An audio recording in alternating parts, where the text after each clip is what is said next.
السلام علیکم جی، کیا حال چال ہے آپ سب لوگوں کے؟ میں امید کرتی ہوں کہ آپ سب بالکل ٹھیک ہوں گے، خیریت سے ہوں گے۔ ناول بخت بائی مہرالنساء شاہ میر کی یہ 6 ایپیسوڈ ہے۔ ہارون اور ہالے جب حسن کے کمرے میں داخل ہوئے تو وہ منہ دیوار کی جانب موڑے بیٹھا تھا، ایسے کہ ان دونوں کی طرف پیٹھ تھی۔ ہالے مشکوک سی آگے آئی تھی۔ جھینگے کیوں بلایا مجھے، اور یہ منہ کیوں اس طرف کر رکھا ہے؟ کمر پہ ہاتھ رکھے آنکھوں کی پتلیاں سے کوڑے پوچھ رہی تھی۔ پہلے وعدہ کرو مجھے جج نہیں کرو گی، آخر کو میں بھی ایک انسان ہوں، میرا بھی خوبصورتی پہ حق ہے۔ اس کی آواز کچھ الگ سی لگ رہی تھی، جیسے مشکل سے بول رہا ہو۔ اب کہ ہارون بھی مشکوک ہوا تھا اور ہالے کے سامنے سے گزرتے ہوئے فوراً حسن کے سامنے جا کر کھڑا ہوا تھا، اور پھر 2 سیکنڈ بعد ہی اس کا بلند سا کہکا پورے کمرے میں گونجا تھا۔ ہالے نے آگے بڑھ کر حسن کا چہرہ دیکھا اور پھر اگلے سیکنڈ وہ بھی پاگلوں کی طرح ہنسنے لگی تھی۔ حسن جو کہ بلیک چارکول بیوٹی ماسک لگائے بیٹھا تھا، ان دونوں کو ہنستے دیکھ کر خفیف سا منہ چھپانے لگا۔ اللہ اللہ حسن، یہ تم نے کیا کیا؟ وہ پیٹ پکڑے ہنستی جا رہی تھی۔ ہارون نے ہنستے ہوئے اپنا موبائل نکالا تھا اور حسن کی تصویر بنانے لگا۔ ہارون بھائی نہ کریں یار پلیز، وہ روحانسا سا ہو گیا تھا۔ یہ کیوں لگایا تم نے؟ وہ ہنستے ہنستے بمشکل بولی تھی۔ اس کی آنکھوں میں پانی بھر گیا تھا۔ یہی حال ہارون کا تھا۔ وہ نیچے بیٹھ کر گردن پیچھے پھینکے ہنستا جا رہا تھا۔ میں نے یوٹیوب پہ دیکھا تھا یہ، اور عیشا مدت کی شادی پہ ملنے والی لڑکی، اس کو بھی کئی بار لگے ہوئے دیکھا تھا، تو آج تمہارے کمرے میں جب گیا تو یہ مل گیا، میں لے آیا اور لگا تو لیا، لیکن جب اتارنے لگا تو میری اسکن اتنا کھینچنے لگی، اتنا درد کرنے لگی تھی، اس لیے تمہیں بلایا، اور تم ہو کے ہنسے جا رہی ہو۔ وہ جیسے رو دھونے کو تھا۔ حالے کی ہنسی ذرا دیر کو تھمی تھی۔ وہ اپنی آنکھیں صاف کرتی اس کے قریب بیڈ پہ بیٹھی تھی، جبکہ ہارون ابھی بھی نیچے بیٹھا تھا۔ اس کی ہنسی ذرا سی دیر کو تھم جاتی اور پھر اگلے ہی لمحے وہ پھر سے ہنسنے لگتا۔ لاؤ ادھر کرو چہرہ، میں اتار دیتی ہوں، وہ مسکراتی ہوئی بولی تھی، لیکن حسن نے جو ہی چہرہ اس کی جانب موڑا، وہ ایک بار پھر زور زور سے ہنسنے لگی۔ اٹھو چلی جاؤ، نہیں اتروانا میں نے، جاؤ، وہ برہمی سے بولا تھا۔ اسی وقت ہارون اٹھ کر اس کے قریب آ کر بیٹھا تھا۔ لاؤ میں اتار دیتا ہوں، وہ مسکراہٹ دباتے ہوئے بولا تھا، اور پھر اگلے 5 منٹ تک ہارون اس کے چہرے سے ماسک اتارتا رہا۔ ہارون جیسے ہی ماسک اتارنے لگتا، حسن چیخنے لگتا، شاید اس کو درد ہو رہا تھا، لیکن حالے کی ایک ہی دھمکی پہ وہ ایسے خاموش ہو کے بیٹھ گیا جیسے کوئی مجسمہ ہو۔ اگر تم چیخے یا بولے تو تمہارے چہرے پہ جھریاں پڑ جائیں گی۔ بس پھر حسن جم کے بیٹھ گیا اور پورا ماسک اترنے تک ہلا تک نہیں۔ ماسک اترنے کے بعد وہ واش روم میں منہ دھونے چلا گیا تھا۔ ہارون اور حالے اس کے بیڈ پہ بیٹھے تھے۔ حالے کتنی بار فیس واش لگانا ہے؟ اس نے اندر سے صدا لگائی تھی۔ کم از کم 10 بار، ورنہ جھریاں پڑ جائیں گی، وہ مسکراہٹ دبائی سنجیدگی سے بولی تھی۔ لیکن عیشا تو اتنی بار منہ نہیں دھوتی، وہ اندر سے بولا تھا۔ ہاں تو جاؤ اپنی اسی ماں سے پوچھ کر آؤ کتنی بار منہ دھونا ہے، دماغ نہ خراب کرو میرا۔ وہ خاموش ہو گیا تھا، اب کہ اس کی آواز نہیں آئی تھی۔ تم پتہ اس دن مال میں میری ملاقات کس سے ہوئی؟ عمر، وہ لڑکا عمر، اس رات جس کا ایکسیڈنٹ ہوا تھا۔ اس نے آواز سرگوشی جتنی دھیمی کر لی تھی۔ ہارون چونکا تھا۔ تم نے اسے کیوں بات کی؟ کسی نے دیکھا تو نہیں؟ میں نے کہا تھا نا تم یہ تک بھول جاؤ گی کہ وہ رات کبھی ہماری زندگی میں آئی بھی تھی۔ تمہیں سمجھ نہیں آتی ایک بات؟ اسی بات سے یاد آیا، تمہیں پتہ ہے کہ یہ بات بچوں کو بھی پتہ ہے؟ انہوں نے اس دن مجھ سے پوچھا تھا اور میں نے بتا دیا۔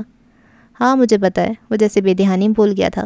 لیکن تمہیں کیسے پتہ؟ میں نے تو تمہیں نہیں بتایا۔ حالے حیران ہوئی تھی۔ نہیں، میرا مطلب ہے ظاہر ہے اس کو پتہ لگنا ہی تھا، مدت نے اس کو بتایا تھا کہ تم اس کی مائیوں والی رات گھر پہ نہیں تھیں۔ اس نے بات سنبھال لی تھی۔ اچھا خیر دفع کرو، میں حسن کی ویڈیو انسٹا پہ لگا رہی ہوں، وہ چہکتی ہوئی بولی تھی۔ حالے نے اس کے ماسک اتارنے والی ویڈیو انسٹاگرام پہ پوسٹ کر دی تھی۔ وہ اپنے موبائل پہ لگی تھی جب اس کی نظر ایک ویڈیو پہ پڑی۔ یہ ان کی یونیورسٹی فیلو کی کسی شادی کی ڈانس کلپ تھی۔ حالے کو یکدم شرارت سوچی تھی۔ یہ دیکھو ہارون، میں بھی اپنی شادی پہ ایسا ڈانس کروں گی، میں ٹانگیں توڑ دوں گا، وہ ویڈیو دیکھے بغیر بولا تھا۔ پہلے دیکھ تو لو، وہ خفا ہوئی تھی۔ نہیں دیکھنی، اور خبردار جو تم نے ایسی کوئی حرکت کی، حالے میں واپس آ کر چھوڑوں گا نہیں تمہیں، وہ اس کو وارن کرتے ہوئے بولا تھا، جبکہ حالے یکدم سیدھی ہو کر بیٹھی تھی۔ واپس آ کر مطلب تم کہاں جا رہے ہو؟ اللہ کی زمین بہت وسیع ہے، کہیں نہ کہیں چلا ہی جاؤں گا، 2 دن بعد جا رہا ہوں، ٹینشن نہ لو۔ وہ بظاہر ہلکے پھلکے لہجے میں بول رہا تھا، لیکن اندر سے کوئی اس کا دل جکڑ رہا تھا۔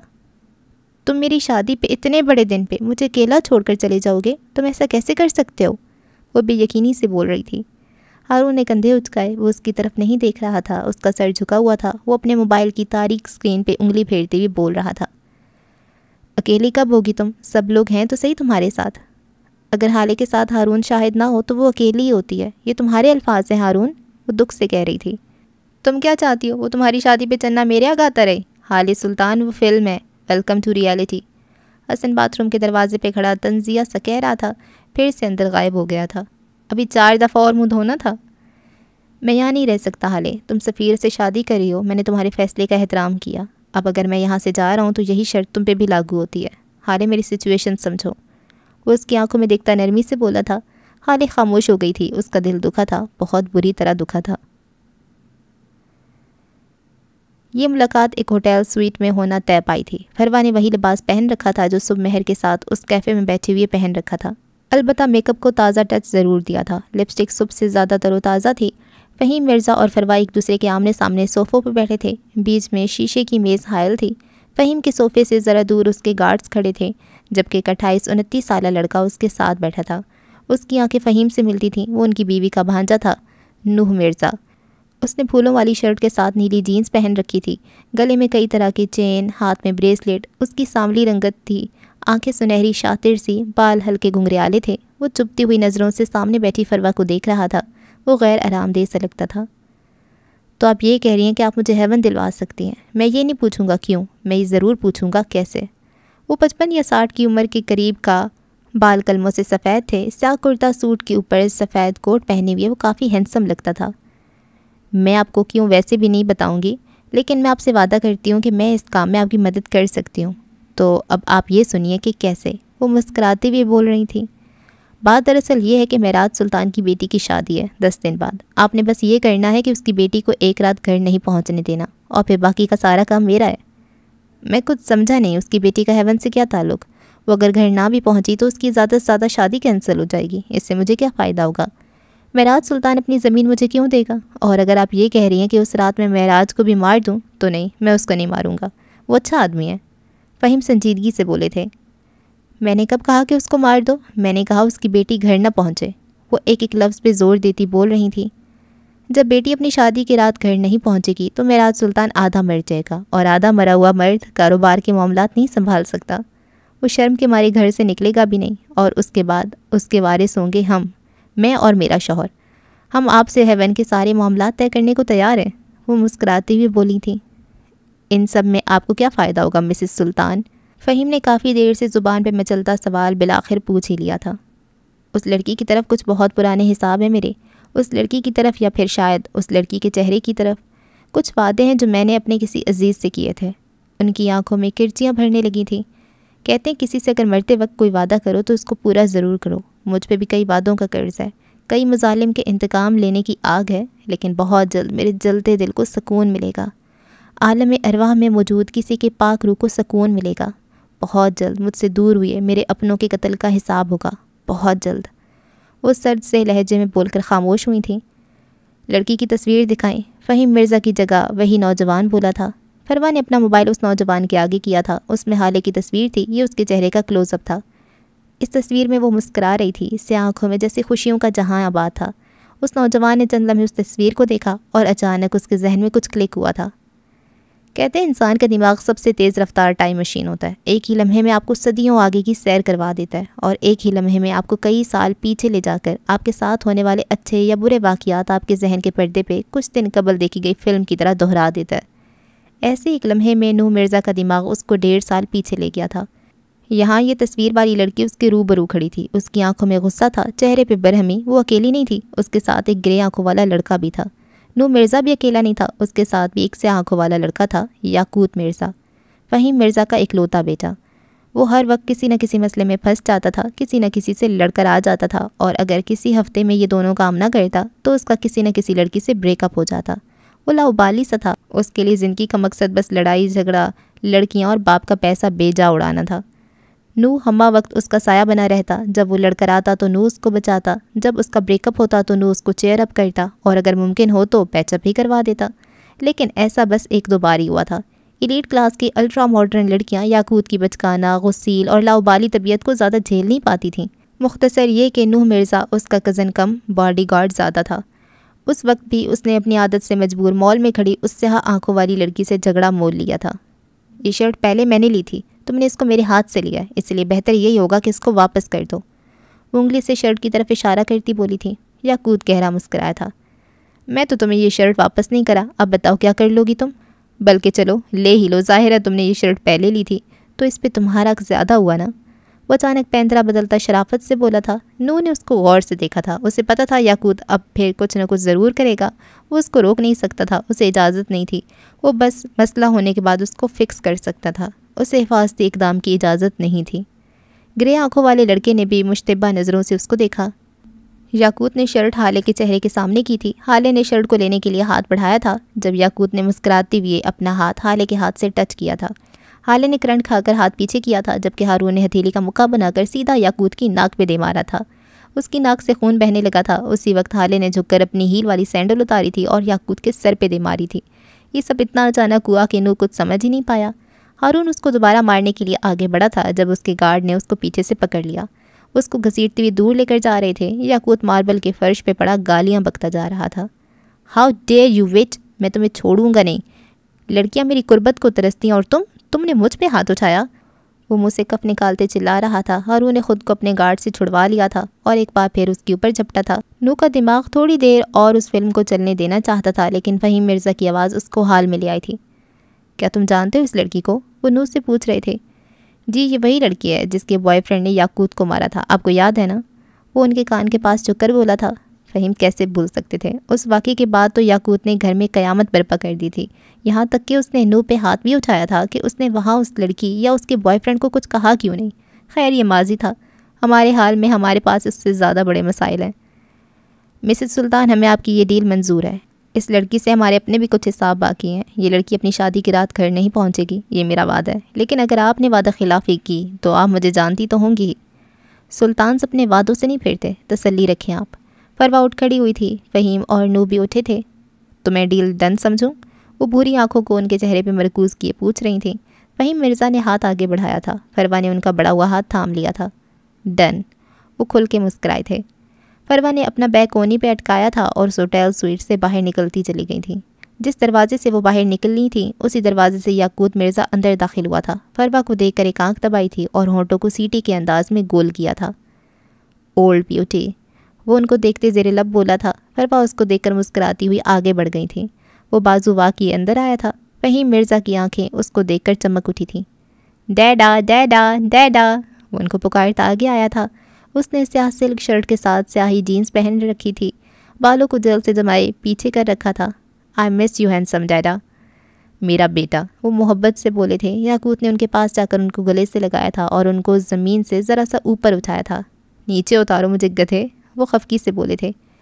ان سے مل کر وہ نوح کی جانب آیا تھا۔ وہ کچھ خاموش سا تھا۔ یاقوت نے اسے پنجہ ملایا تھا اور پھر اس کو بھی گلے لگایا تھا۔ کیسے ہو بھائی؟ وہ حشاش بشاش سا تھا۔ بالکل ٹھیک، تم سناؤ، چھٹیاں انجوائے کی؟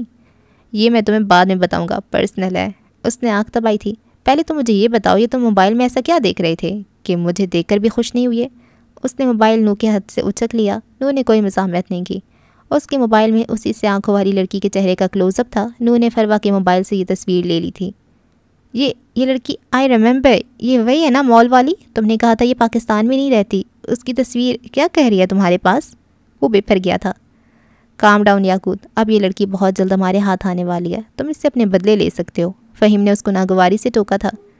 انکل یہ غلط ہے، وہ ایک لڑکی ہے، ہمیں یہ ڈیل نہیں کرنی چاہیے تھی۔ کچھ بھی ہو جائے، کسی لڑکی کی عزت خراب کرنا یہ کچھ ٹھیک نہیں لگتا مجھے۔ وہ بے چین سا لگتا تھا۔ نو کیا اب تم مجھے سکھاؤ گے؟ ان کے لہجے میں تمسخر تھا۔ نو نے اپنے لب بھینچ لیے تھے جبکہ یاقوت کھل کے مسکرایا تھا۔ ڈیڈا مجھے بتائیں آپ نے کیا ڈیل کیا ہے؟ اٹس گوئنگ ٹو بی سو مچ فن۔ وہ سوچ کر ہی محظوظ ہو رہا تھا۔ اب وہ دونوں باپ بیٹا صوفے پہ بیٹھ کے کچھ دیر قبل فروا سے ہونے والی ملاقات کو ڈسکس کر رہے تھے۔ نو خاموشی سے موبائل کی اسکرین پہ اس سے آنکھوں والی لڑکی کی تصویر کو دیکھے گیا۔ یہ ریسٹوران ساحل سمندر کے سامنے بنایا گیا تھا۔ باہر جتنی حبس اور گرمی تھی، اندر کا ماحول اتنا ہی مختلف تھا۔ سفیر نے جس ٹیبل کی ریزرویشن کروائی تھی وہ ریسٹوران کی گلاس وال کے بالکل سامنے تھا۔ حالے کو ڈرائیور 10 منٹ پہلے یہاں چھوڑ کر گیا تھا۔ سفیر کو حالے سے پہلے پہنچنا تھا لیکن اب تک اس کا کوئی اتا پتہ نہیں تھا۔ حالے کا شدت سے جی چاہ رہا تھا کہ میز پہ سر رکھ کر ذرا دیر کو گردن ہی سیدھی کر لے، لیکن اس ریسٹوران کا ماحول ایسا تھا کہ تھوڑی ہی دیر میں سب اس پہ ہنسنے لگ جاتے یا تو وہ کسی کی انسٹاگرام سٹوری کا حصہ بن جاتی۔ اس نے سیاہ رنگ کا پلین شفون کا جوڑا پہن رکھا تھا جس کے گلے پہ موٹے موٹے سلور سٹونز لگے تھے، کانوں میں ڈائمنڈ ایئر رنگز تھے اور گلے میں چین۔ بالوں کو ڈھیلے جوڑے میں باندھ رکھا تھا۔ ہلکے سے میک اپ میں وہ بہت خوبصورت لگ رہی تھی۔ اس کے سامنے والی میز پہ 3 لڑکوں کا گروپ بیٹھا تھا۔ ان میں سے ایک لڑکا کھانا کھاتے ہوئے بار بار مڑ کے اس کی طرف دیکھتا تھا۔ اس ریسٹوران میں سارے ٹیبل اسی ترتیب سے تھے، ایک کرسی بیچ میں جیسے کہ سربراہی کرسی ہو، اور اس کے دائیں بائیں 2 اور کرسیاں رکھی گئی تھیں۔ اس لڑکے کو حالے نے بس نوٹ کیا تھا لیکن نظر انداز کر گئی۔ حالے کی دائیں جانب والی میز پہ بیٹھے کسی کی سیاہ آنکھوں نے بھی یہ منظر دیکھا تھا۔ اس نے اپنے ساتھ بیٹھے شخص سے الوداعی مصافحہ کیا تھا۔ اب وہ قدم قدم چلتا حالے کی ٹیبل کے سامنے جا کر کھڑا ہو گیا تھا۔ حالے جو کہ گلاس وال سے باہر دیکھ رہی تھی اس کی موجودگی محسوس نہ کر سکی۔ عمر حیات نے 2 انگلیوں سے اس کی ٹیبل پہ ہلکی سی دستک دی تھی۔ حالے چونک کر مڑی تھی، نظر سے نظر ملی۔ عمر اس کو دیکھ کر گہرا مسکرایا تھا، اس کی گال کا گڑھا واضح ہوا تھا۔ حالے مسکرا بھی نہ سکی۔ میں بیٹھ جاؤں؟ اس نے اجازت چاہی تھی۔ حالے کچھ نہیں بولی۔ عمر نے اس کی بائیں جانب رکھی کرسی کو اٹھا کر حالے کی کرسی کے بالکل سیدھ میں رکھا تھا۔ وہ اب اس کے سامنے بیٹھ گیا تھا۔ پیچھے کا منظر اس کے وجود کے سامنے چھپ گیا تھا۔ وہ لڑکا اب یہاں نہیں دیکھ سکتا تھا۔ میں نے تمہیں بیٹھنے کو نہیں کہا، وہ لوگوں کی موجودگی کو نوٹ کرتی دبی دبی آواز میں بولی تھی۔ عمر نے کندھے اچکائے تھے۔ جیسے کہ مجھے ضرورت تھی، وہ بے نیازی سے بولا تھا۔ تم یہاں کیوں آئے ہو؟ دیکھو تم سمجھو میری بات، ہم دونوں کا ملنا ٹھیک نہیں ہے۔ اس رات کی بات اب تم بھول جاؤ، جو کچھ بھی ہوا وہ بس ایک اتفاق تھا۔ تم تو اس بات کو سیریس ہی لے گئے ہو۔ اب میری بات سنو، تم ابھی کے ابھی اٹھو اور یہاں سے جاؤ۔ میں تمہیں اس بار نرمی سے سمجھا رہی ہوں، لیکن اگلی بار میں سختی سے پیش آؤں گی۔ تم مجھے ہیراس کر رہے ہو۔ وہ برہمی سے بولتی چلی گئی۔ اس سارے وقت میں عمر نے ادھر ادھر نہیں دیکھا تھا، وہ بس اس کو دیکھ رہا تھا، اسی کو سن رہا تھا۔ آپ کو ہیراس میں نہیں، وہ براؤن شرٹ والا لڑکا کر رہا تھا، وہ جو اس وقت میرے پیچھے بیٹھا ہے، اور اس رات جو کچھ بھی ہوا میں نے تو اس کی بات بھی نہیں کی۔ آپ پہلے خود اس بات کو اپنے ذہن سے نکال لیں، میری دماغ سے باتیں نہیں نکلتی۔ وہ سنجیدگی سے کہہ رہا تھا۔ حالے کے چہرے پہ سایہ سا لہرایا تھا۔ تم مجھ سے کیا چاہتے ہو؟ عمر چند لمحے اس کو دیکھتا رہا۔ میں آپ سے شادی کرنا چاہتا ہوں۔ حالے کو لگا تھا جیسے کسی نے اس کے سر پہ دھماکہ کر دیا تھا۔ اس دن میں نے آپ سے کہا تھا نا، میں اب جینا چاہتا ہوں، اس کا مطلب یہی تھا، میں آپ کو دیکھ کر جینا چاہتا ہوں، آپ کے ساتھ جینا چاہتا ہوں، اور اگر ایسا نہیں ہوا تو میں بس زندہ رہ سکتا ہوں، لیکن جی نہیں سکتا۔ آپ کے بغیر زندگی گزر سکتی ہے، جی نہیں جا سکتی۔ اس کو دیکھتے ہوئے نرمی سے کہہ رہا تھا۔ اس کا لہجہ کسی کو بھی پگھلا سکتا تھا، لیکن سامنے بھی حالے سلطان تھی۔ ہاؤ ڈیئر یو، وہ اس کی آنکھوں میں دیکھتی عجیب سے لہجے میں بولی تھی۔ تمہاری ہمت کیسی ہوئی؟ وہ دبا دبا غرائی تھی۔ تم نے سمجھ کیا لیا مجھے؟ پہلے تو مجھے سٹاک کرو گے، پھر مجھ سے چند اچھی اچھی باتیں کرو گی، میں تم سے امپریس ہو جاؤں گی، اور پھر تم آ کر مجھے پرپوز کر دو گے، اور میں ہنسی خوشی ہاں بول دوں گی۔ کسی فلم کی سٹوری ہے یہ؟ پاگل بنا رہے ہو مجھے؟ سمجھ کیا رکھا ہے تم نے مجھے؟ تم جیسے غنڈے موالیوں سے شادی کروں گی میں؟ 2 جذباتی ڈائلاگ بول دو گے اور میں تمہارے آگے پیچھے چلنے لگوں گی۔ مسٹر عمر حیات، میں حالے سلطان ہوں، ایک دنیا ہے جس کو میری آرزو ہے، سب کی جھولی میں نہیں گرتی میں۔ وہ آس پاس کے لوگوں پہ لعنت بھیجتے ہوئے بلند آواز میں بول رہی تھی۔ لوگ مڑ مڑ کے ان کو دیکھنے لگے۔ عمر نے اس کو افسوس سے دیکھا۔ مجھے لگا تھا آپ میچیور ہیں، خیر وقت کے ساتھ ساتھ ہو جائیں گی، یہ کوئی اتنی بڑی بات نہیں ہے۔ آپ نے یہ جو ساری بات اتنی چیخ چیخ کر آدھے ریسٹوران کو سنائی ہے، وہی سب اگر آپ آرام سے بھی بولتی تو میں سن لیتا اور سمجھ بھی لیتا۔ رہی بات جذباتی ڈائلاگس کی، تو مجھ سے زیادہ تو آپ بول چکی ہیں۔ میں کوئی گنڈا موالی نہیں ہوں، الحمدللہ میں ایک ڈیسنٹ آدمی ہوں، سرکاری جاب ہے میری، اس شہر میں ACP تعینات ہوں پچھلے 2 مہینوں سے۔ اس سے پہلے میں کسی اور شہر میں تھا۔ جس دن ہم ملے تھے اس سڑک پہ اس دن میں ڈیوٹی جوائن کرنے آ رہا تھا، لیکن دیکھیں کیسے ظالم لوگ ہیں آپ کے شہر کے، پہلے ہی دن مجھ پہ حملہ کر دیا۔ ہاؤ روڈ نا، اس نے جیسے تائید چاہی تھی۔ خیر آپ سوچ لیں، میرے بارے میں پھر فیصلہ کیجیے گا۔ وہ ایسے بول رہا تھا جیسے وہ دونوں کوئی بہت اچھے دوست رہے ہوں۔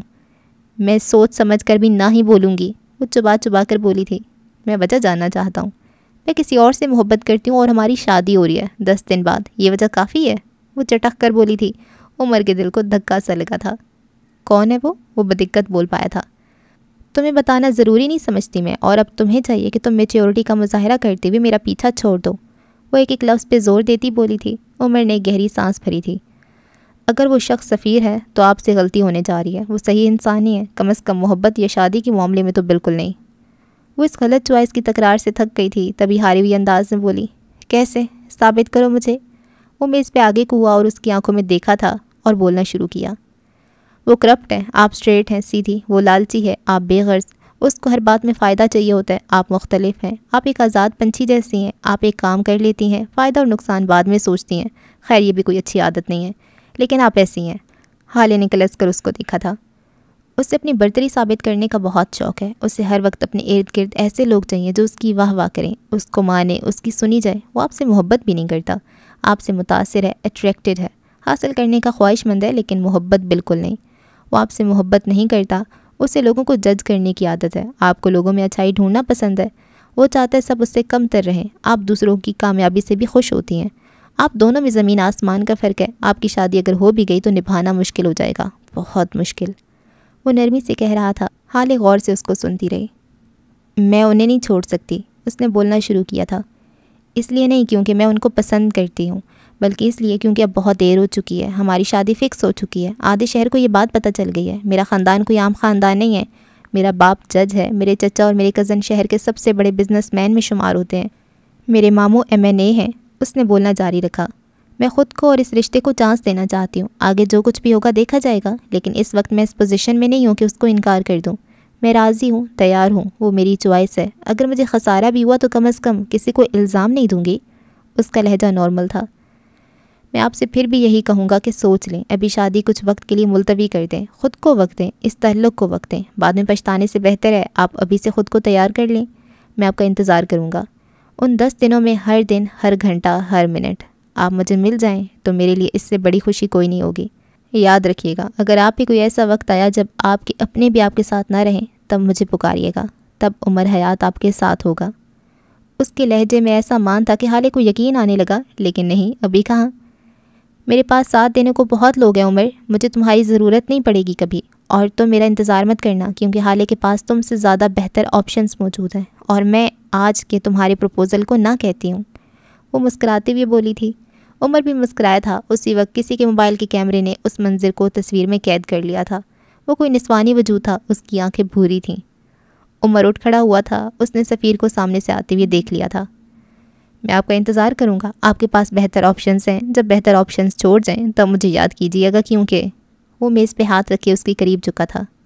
میں آپ کے لیے بہترین ہوں. وہ مسکراتی ہوئے چلا گیا تھا. سفیر اس کا چہرہ نہیں دیکھ سکا تھا. وہ حالے کے قریب آیا تب تک وہ جا چکا تھا. یہ کون تھا؟ وہ اس کی پشت کو دیکھتے ہوئے پوچھ رہا تھا. وہ اس کرسی پہ نہیں بیٹھا تھا جہاں عمر بیٹھا تھا, جہاں سے باقی کوئی حالے کو نہ دیکھ سکتا ہو. وہ سربراہی کرسی کے ساتھ والی کرسی پہ بیٹھا تھا کوئی خیر خواہ. آپ نہیں جانتے. سفیر نے زیادہ سوال کرنا مناسب نہیں سمجھا. وہ خاموشی سے ویٹر کو بلا کر آرڈر نوٹ کروانے لگا تھا. عمر جیسے ہی ریسٹورانٹ سے باہر نکلا, اس کو نفیسہ کی کال موصول ہوئی تھی. اس کا چہرہ وہ نہیں تھا جس کے ساتھ وہ ریسٹورانٹ میں بیٹھا حالے کے ساتھ باتیں کر رہا تھا. اس کی آنکھیں سرخ تھیں. وہ ڈسٹرب سا لگتا تھا. اس نے کال اٹینڈ کر لی تھی. ہیلو. اس کی آواز بوجھل تھی. کیسے ہو بیٹے؟ ان کی آواز بے تاب تھی. عمر نے چند لمحے کوئی جواب نہیں دیا تھا. میں ٹھیک نہیں ہوں اماں. بہت دیر بعد وہ بولا تھا. اس لڑکی نے منع کر دیا؟ انہوں نے بوجھ لیا تھا. عمر کو حیرت نہیں ہوئی. وہ اب عادی ہو گیا تھا. جو بات بھی وہ معراج سلطان کو بتاتا تھا وہ نفیسہ حیات تک لازمی جاتی تھی.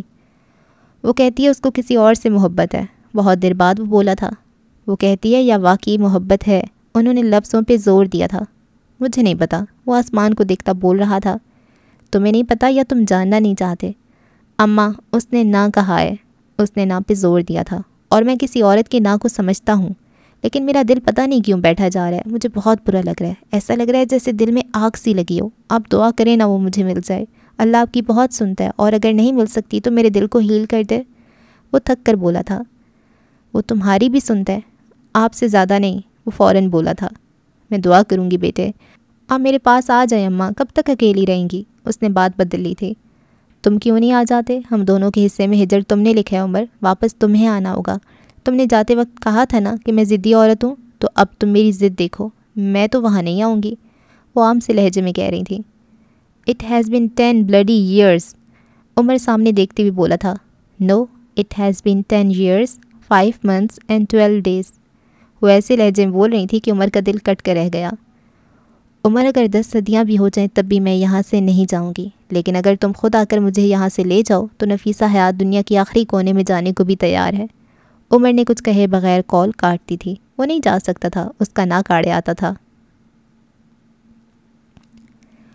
شاہد ولا میں ڈنر ٹیبل سجی تھی. انواع اقسام کے کھانے میز پہ چن دیے گئے تھے. ہارون شاہد کھا نہیں رہا تھا. وہ بس پلیٹ میں چمچ گھما رہا تھا. ہارون, کچھ کھا کیوں نہیں رہے ہو؟ نوال نے اس کو ٹوکا تھا. میں کل جا رہا ہوں مما. اس نے پلیٹ پہ نظریں جھکائے اعلان کیا تھا. کہاں؟ شاہد نے سوال کیا. نہیں پتہ, لیکن یہاں سے چلا جاؤں گا. دور, بہت دور. اور 1 مہینے تک واپس نہیں آؤں گا پاپا. آپ بندوبست کر لیں. تم مجھے بتا رہے ہو یا اجازت لے رہے ہو؟ وہ برہمی سے بولے تھے. نہ بتا رہا ہوں نہ اجازت مانگ رہا ہوں. میں آپ سے التجا کر رہا ہوں, مجھے بھیج دیں. دور, بہت دور. کم از کم وہاں جہاں مجھے حالے نہ یاد آ سکے, جہاں میرا دل بے سکون نہ ہو, جہاں سفیر نہ ہو وہ میرے دل کو جلاتا ہے پاپا. میرا دل کرتا ہے یا تو میں اس کو شوٹ کر دوں یا پھر خود کو. اگر آپ نے مجھے نہیں بھیجا تو میں مر جاؤں گا یا پھر سفیر کو مار دوں گا. اس کی آنکھیں ضبط سے سرخ پڑ گئی تھیں. کیا کرو گے جا کر؟ کیا مل جائے گا؟ جہاں بھی جاؤ گے دل تو یہیں رہے گا. اس کو نکال کر پھینک کر جاؤ گے کیا؟ اگر یہ خوش نہیں ہے تو تم کہیں بھی خوش نہیں رہ سکتے، چاہے تم دنیا کے آخری کونے میں کیوں نہ چلے جاؤ ہارون. میری واحد اولاد ہو تم، مجھے ضد کرنا چھوڑ دو خدا کے لیے. وہ عاجز آ گئے تھے. آپ رستم کو بھی اسی طرح منع کرتے؟ وہ تلخی سے بولا تھا. آپ مجھے اس لیے نہیں جانے دے رہے نا کیونکہ میں کبھی اکیلے کہیں گیا نہیں ہوں. یہ 10 کارڈز کے ساتھ گھومنے والا ہارون شاید اکیلے دنیا گھومے گا. آپ اس تصور سے بھی ڈرتے ہیں نا. مجھے بھیج دیں پاپا ورنہ میں پاگل ہو جاؤں گا. رستم کو کھو چکے ہیں آپ دونوں. مجھے سنبھالیں. اس کی قبر بن گئی ہے، میری نہ بننے دیں. خود پہ اور مجھ پہ رحم کریں، مجھے جانے دیں. اس کا لہجہ ایسا تھا کہ نوال اور شاہد کا دل کٹ رہا تھا. کل تک ہو جائے گا بندوبست. شاہد کھانے کی میز سے اٹھتے ہوئے بولے تھے. ان کا لہجہ کسی بھی قسم کے جذبات سے عاری تھا. ہارون نے سر میز پہ گرا دیا تھا. یہ سفر اس سے کیا کچھ چھین لے گا اس کو اندازہ نہیں تھا. 25 اپریل، حالے کا نکاح اور سالگرہ کا دن. یہ ایک ایسی صبح تھی جو نہ جانے کتنی زندگیوں کو بدلنے جا رہی تھی. ایک ایسی نحس زدہ صبح کہ اس کے آغاز میں بھی نوحے پڑے جائیں اور اس کے اختتام پہ بھی ماتم کیا جائے. آج صبح سے ہی سلطان منزل میں ہڑبڑی سی مچ گئی تھی. ہر کوئی یہاں سے وہاں بھاگتا نظر آ رہا تھا. صبح سے شام ہو گئی تھی لیکن اس گھر کے مکینوں کو اب تک ٹک کر بیٹھنا نصیب نہ ہوا تھا. وجہ وہ مہمان تھے جن کو خاص طور پہ فروا نے باہر ملک سے اصرار کر کے بلا رکھا تھا. حسینہ کے منع کرنے پہ انہوں نے بس اتنا کہا تھا، یہ دن بہت یادگار ہوگا. میں چاہتی ہوں ہمارا ہر عزیز اس دن ہمارے ساتھ ہو. حالے کو سیلون کے لیے دیر ہو رہی تھی. مہر نے اس کے ساتھ جانا تھا. وہ کب کی گاڑی میں جا کر بیٹھ گئی تھی. حالے نے حسن کی منتیں کی تھی کہ وہ اس کے ساتھ چلے لیکن اس نے یہ کہہ کر منع کر دیا تھا، 4 گھنٹے تک اندر لیپا پوتی ہوتی رہے گی، میں اتنا دیر انتظار نہیں کر سکتا. جس پہ حالے نے اس کا موبائل اپنی کمرے کی الماری میں چھپا دیا تھا. بخش نے حالے کا سارا سامان گاڑی میں رکھ دیا تھا. حالے بھی تھوڑی دیر بعد گاڑی میں جا کر بیٹھ گئی تھی. واپسی پہ اس کو لینے سفیر نے جانا تھا. پارلر جانے کے 3 گھنٹے بعد حالے تیار ہو چکی تھی. حالے نے آف وائٹ غرارے کے ساتھ سرخ دوپٹہ اوڑھ رکھا تھا. بالوں کو جوڑے میں باندھ رکھا تھا. گلے میں گلو بند، کانوں میں جھمکے اور ماتھے پہ ٹیکا لگائے وہ تیار تھی. بیوٹیشین نے اس کے میک اپ کو آخری ٹچ دے دیا تھا. اب اس نے خود کو آئینے میں دیکھا تو حیران ہوئی تھی. وہ آج تک اتنی حسین کبھی نہیں لگی تھی. اس کا موبائل مہر کے پاس تھا اور بار بار بج رہا تھا. حالے جھنجلا سی گئی تھی. آپ ہی کس کی کال ہے؟ ہارون ہوگا، اور کون ہو سکتا بھلا؟ مری جا کر نمبر چینج کر لیا تھا نا اس نے. نیا نمبر سیو نہیں کیا میں نے. تم پوچھ لو کیا کہہ رہا ہے، ایسے تو وہ جان نہیں چھوڑے گا. مہر نے تفصیلی جواب دیا تھا. ہاں میں اس کو کال کر لیتی ہوں. اس نے موبائل اٹھا لیا تھا اور اب وہ ہارون کو کال کرنے لگی تھی. کال اٹینڈ ہوتی تھی لیکن آواز نہیں آ رہی تھی. وہ تنگ آ کر موبائل پھینکنے لگی تھی کہ حالے تم باہر جا کر گاڑی میں بیٹھو، جب تک تم کال کر لو گی تب تک میں آ جاؤں گی، اوکے؟ مہر اپنا میک اپ آدھے میں چھوڑے اس سے بات کرنے لگی تھی. اچھا ٹھیک ہے، آپ بھی جلدی آ جائیے گا، دیر مت کیجیے گا پلیز. وہ جلد میں بولتی چلی گئی تھی. سیلون والوں نے پروٹوکول کے طور پہ ایک لڑکی کو اس کے ساتھ کار تک بھیجا تھا. حالے باہر آ گئی تھی. اس لڑکی نے حالے کے غرارے کو سنبھال رکھا تھا. سیلون کے دروازے کے باہر حالے کی گاڑی کھڑی تھی. سفیر نے حالے کو میسج کر دیا تھا کہ وہ نہیں آ رہا تھا. اس نے ڈرائیور بھیج دیا تھا. معراج سلطان نے حالے سے کہا تھا کہ وہ اس کو لینے آ جائیں گے لیکن حالے نے منع کر دیا. اس کو ابھی تک سفیر پہ غصہ تھا. حسن پہ غصے کی وجہ سے وہ کسی گارڈ کو بھی اپنے ساتھ نہیں لائی تھی. وہ میرج ہال پہنچنے کے لیے بھی لیٹ ہو رہی تھی. اگر سفیر آ جاتا تو اب تک ان کا کپل شوٹ بھی ہو جاتا. گاڑی کا دروازہ ڈرائیور نے کھول دیا تھا. حالے نے اس کو نہیں دیکھا تھا. وہ حالے کی طرف پشت کیے کھڑا تھا. وہ فون کان سے لگائے بیٹھ گئی تھی. ڈرائیور دوسری طرف سے آ کر ڈرائیونگ سیٹ پہ بیٹھ گیا تھا. حالے نے اب بھی اس پہ دھیان نہیں دیا تھا. بات سنو، اے سی آن کر دو. وہ فون کان سے لگائے مصروف سی بولی تھی. ہارون میرا صبر مت آزماؤ، اب کچھ بولو بھی. ایک تو کال اٹینڈ کر رہا ہے اور کچھ بول بھی نہیں رہا. وہ خود سے کچھ بڑبڑا رہی تھی. اسی وقت ڈرائیور نے گاڑی سٹارٹ کی تھی. حالے کو لگا تھا وہ اے سی چلانے کے لیے گاڑی سٹارٹ کر رہا ہے لیکن اس کو غلط لگتا تھا. ڈرائیور نے گاڑی آگے بڑھانی شروع کر دی تھی. حالے نے چونک کر اس کو دیکھا تھا اور حالے کا سانس سینے میں اٹکا تھا. یہ اس کا ڈرائیور نہیں تھا. یا خدا، یہ کون تھا؟ وہ اتنی شوق تھی کہ اس کو سمجھ میں نہیں آیا کہ کیا کرے. تم کون ہو؟ کون ہو تم؟ میری گاڑی میں کیسے آئے؟ وہ حیرت، شوق اور ڈر کے مارے اٹک اٹک کر اتنا ہی کہہ سکی. اور اس نے جب غور کیا تب اس کو پتہ چلا یہ اس کی گاڑی نہیں تھی. اس کا رنگ اور ماڈل وہی تھا لیکن یہ گاڑی حالے کی نہیں تھی. یہ خیال ہی حالے کی جان لے گیا تھا. وہ بالکل سن ہو گئی تھی. اسی وقت ڈرائیور گاڑی روک کر نیچے اتر گیا. حالے نے اترنے کی کوشش کی تھی لیکن اس کی ٹانگوں میں جان نہیں تھی. اسی وقت 2 نقاب پوش گاڑی میں آ کر بیٹھے تھے، ایسے کہ حالے بیچ میں تھی اور وہ دونوں اس کے دائیں بائیں. حالے کو سوچنے سمجھنے کا موقع دیے بغیر ان میں سے ایک نے حالے کے منہ میں کپڑا رکھ دیا تھا. اس نے خود کو چھڑوانے کی کوشش کی تھی لیکن وہ دونوں اس سے زیادہ طاقتور تھے. وہ تھوڑی دیر میں بے ہوش ہو چکی تھی. یہاں CCTV کیمرے نہیں تھے. ان دونوں نے حالے کو اس گاڑی سے نکال کر دوسری گاڑی میں ڈالا تھا, وہی گاڑی جس کے اندر بیٹھے وہ دونوں کافی دیر سے انتظار کر رہے تھے. ان دونوں نے اپنا نقاب اتار دیا تھا. اب ان کے چہرے واضح تھے, نوح مرزا اور یاقوت مرزا. عمر اپنے بنگلے کے باہر کھڑا تھا. یہ بنگلہ اس کو حکومت کی جانب سے الاٹ ہوا تھا. یہاں اس کے لیے ایک شیف, ڈرائیور اور چوکیدار بھی تھا. بنگلہ سبز بیلوں سے ڈھکا ہوا تھا اور رات کی اس پہر تاریک اور خاموش تھا. عثمان ڈگی میں ساری چیزیں رکھ دینا دھیان سے, کوئی چیز باقی نہ رہ جائے. وہ فون پہ بات کر رہا تھا, ساتھ اپنے ڈرائیور کو ہدایات دیتا جا رہا تھا. ہاں بھائی, سب رکھوا دوں گا, ٹینشن مت لیں. اس نے فون پہ کسی کو تسلی دی تھی. سر گاڑی اوور ویٹ ہو جائے گی, اتنا سامان. آپ اگر کہیں تو کچھ چیزیں نکال لوں. وہ 45 سالہ ڈرائیور تذبذب لگتا تھا. عثمان تم کیوں اپنی جان کے دشمن بن گئے ہو؟ اگر سردار کو پتہ لگ گیا کہ تم نے اس کے سامان میں ہیرا پھیری کی ہے تو تم جانتے ہو وہ کیا کرے گا. سر میں تو آپ کے لیے کہہ رہا تھا, لیکن جو آپ کی مرضی. وہ ایک بار پھر سامان رکھنا شروع ہو گیا تھا. سر آج جج صاحب کی بیٹی کی شادی ہے, آپ نہیں جائیں گے؟ عثمان نے سامان رکھتے ہوئے سوال کیا تھا. نہیں, آج میرے دوست کی شادی ہے نواب شاہ میں, مجھے وہاں جانا ہے. اس نے عثمان سے زیادہ خود کو باور کروایا تھا.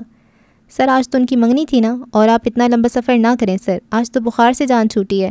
ورنہ اس دن جب آپ ہوٹل گئے تھے, اس دن سے لے کر آج تک کتنا بخار ہے آپ کو, میں تو ڈر گیا تھا. تم اپنے کام سے کام رکھو عثمان, زیادہ بولا نہ کرو. وہ اس کو جھڑک کر آگے جانے لگا جب عثمان نے اس کو پیچھے سے پکارا.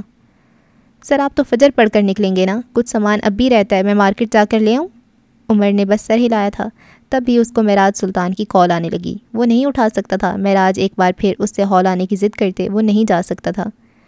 اس کا اپنا غم تھا. فون بج بج کر خاموش ہو گیا تھا. عمر نے موبائل پاور آف کر دیا تھا اور عثمان کو دیکھے بغیر بولا تھا, میں سونے جا رہا ہوں, اگر قیامت بھی آ جائے تو مجھے مت اٹھانا, کم از کم فجر سے پہلے تو بالکل نہیں. اگر کوئی میرا پوچھے تو کہہ دینا کہ میں شہر میں نہیں ہوں. وہ بول کر جا چکا تھا, اس بات سے لا علم کہ حشر تو برپا ہو چکا ہے. اب بس اپنے بچاؤ کا سامان کرنا باقی تھا. وہ نہیں جانتا تھا کہ آج کے بعد اس کو سکون کی نیند شاید ہی کبھی نصیب ہوگی.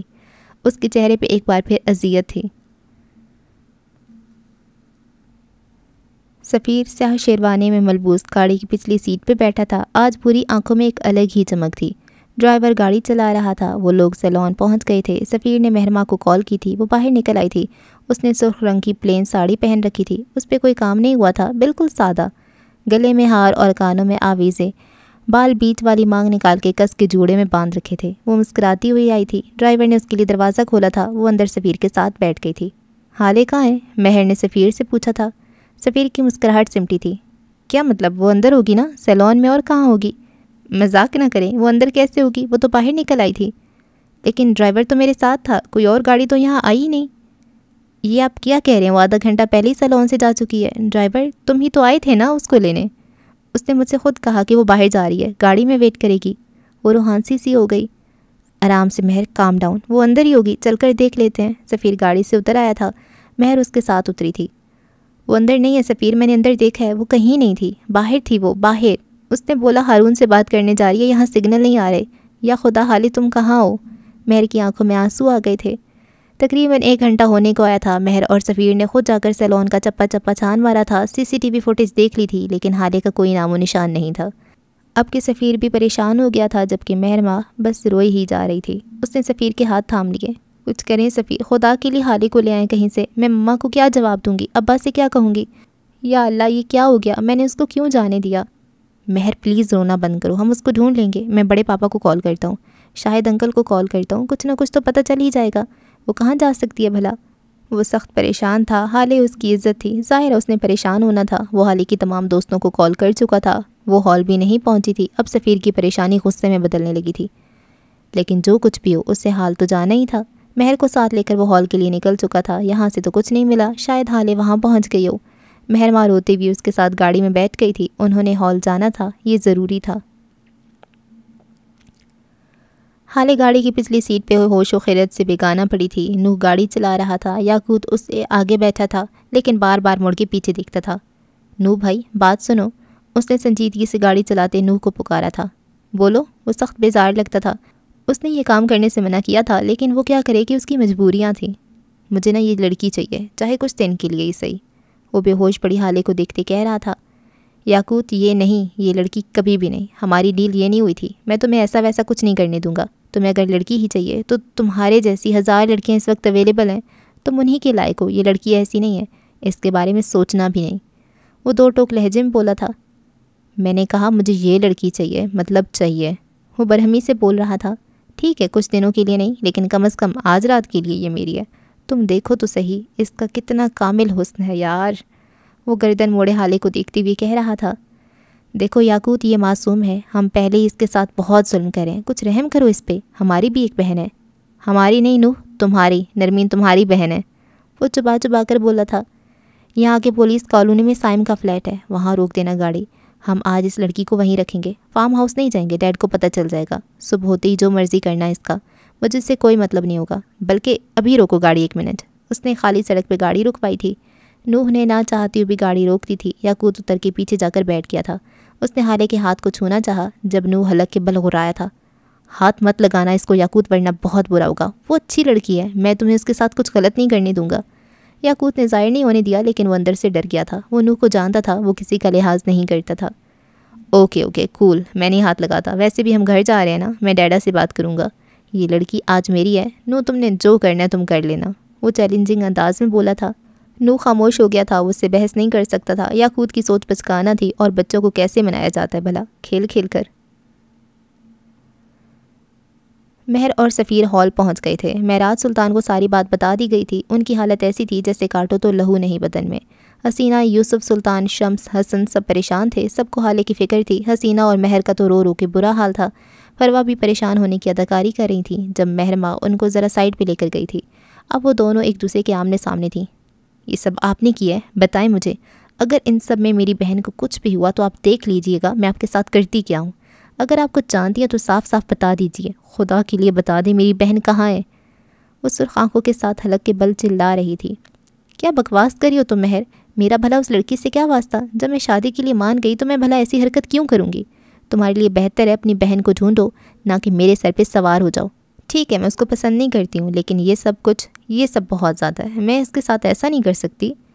ذرا سے فاصلے پہ کھڑے یوسف، سلطان اور سفیر نے ان کی باتیں سن لی تھی۔ وہ دونوں ابھی کچھ اور بھی بول رہی تھیں، لیکن سفیر وہاں سے ہٹ گیا تھا۔ سفیر نے پولیس کو کال کر دی تھی۔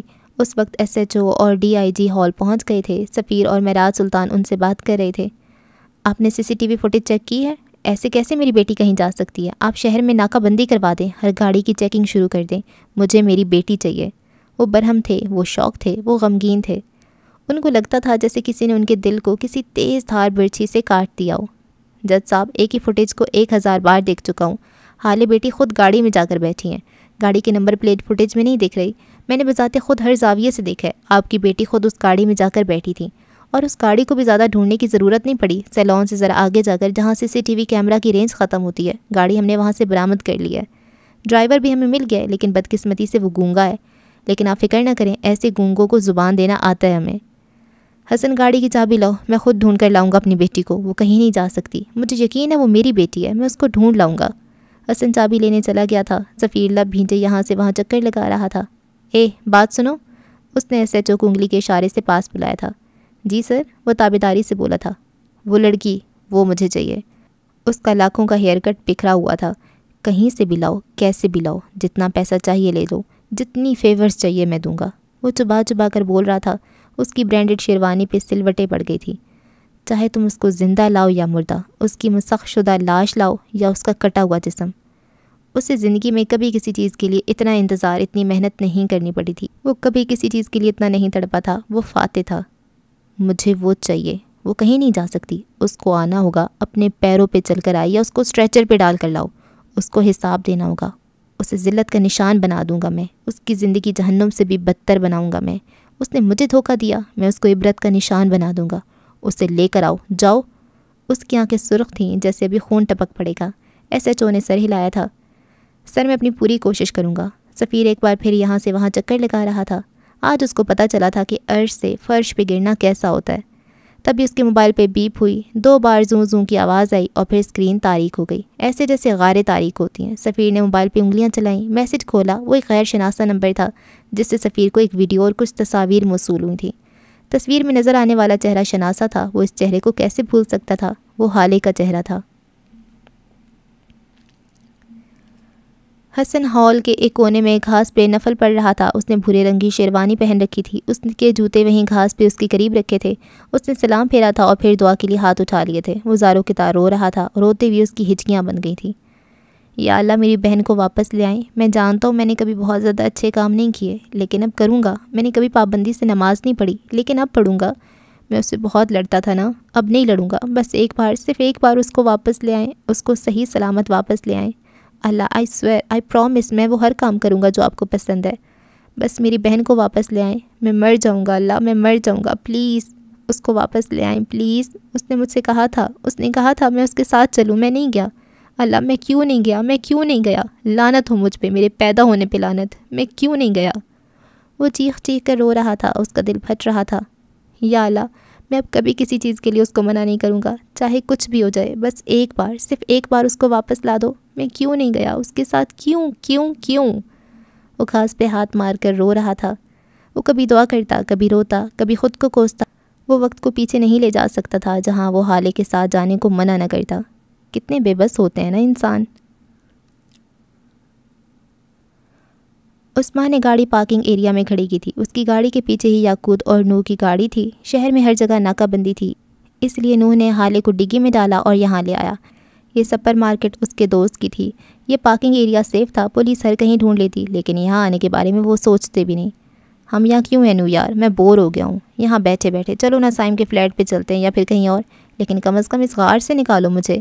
وہ خوف زدہ تھا۔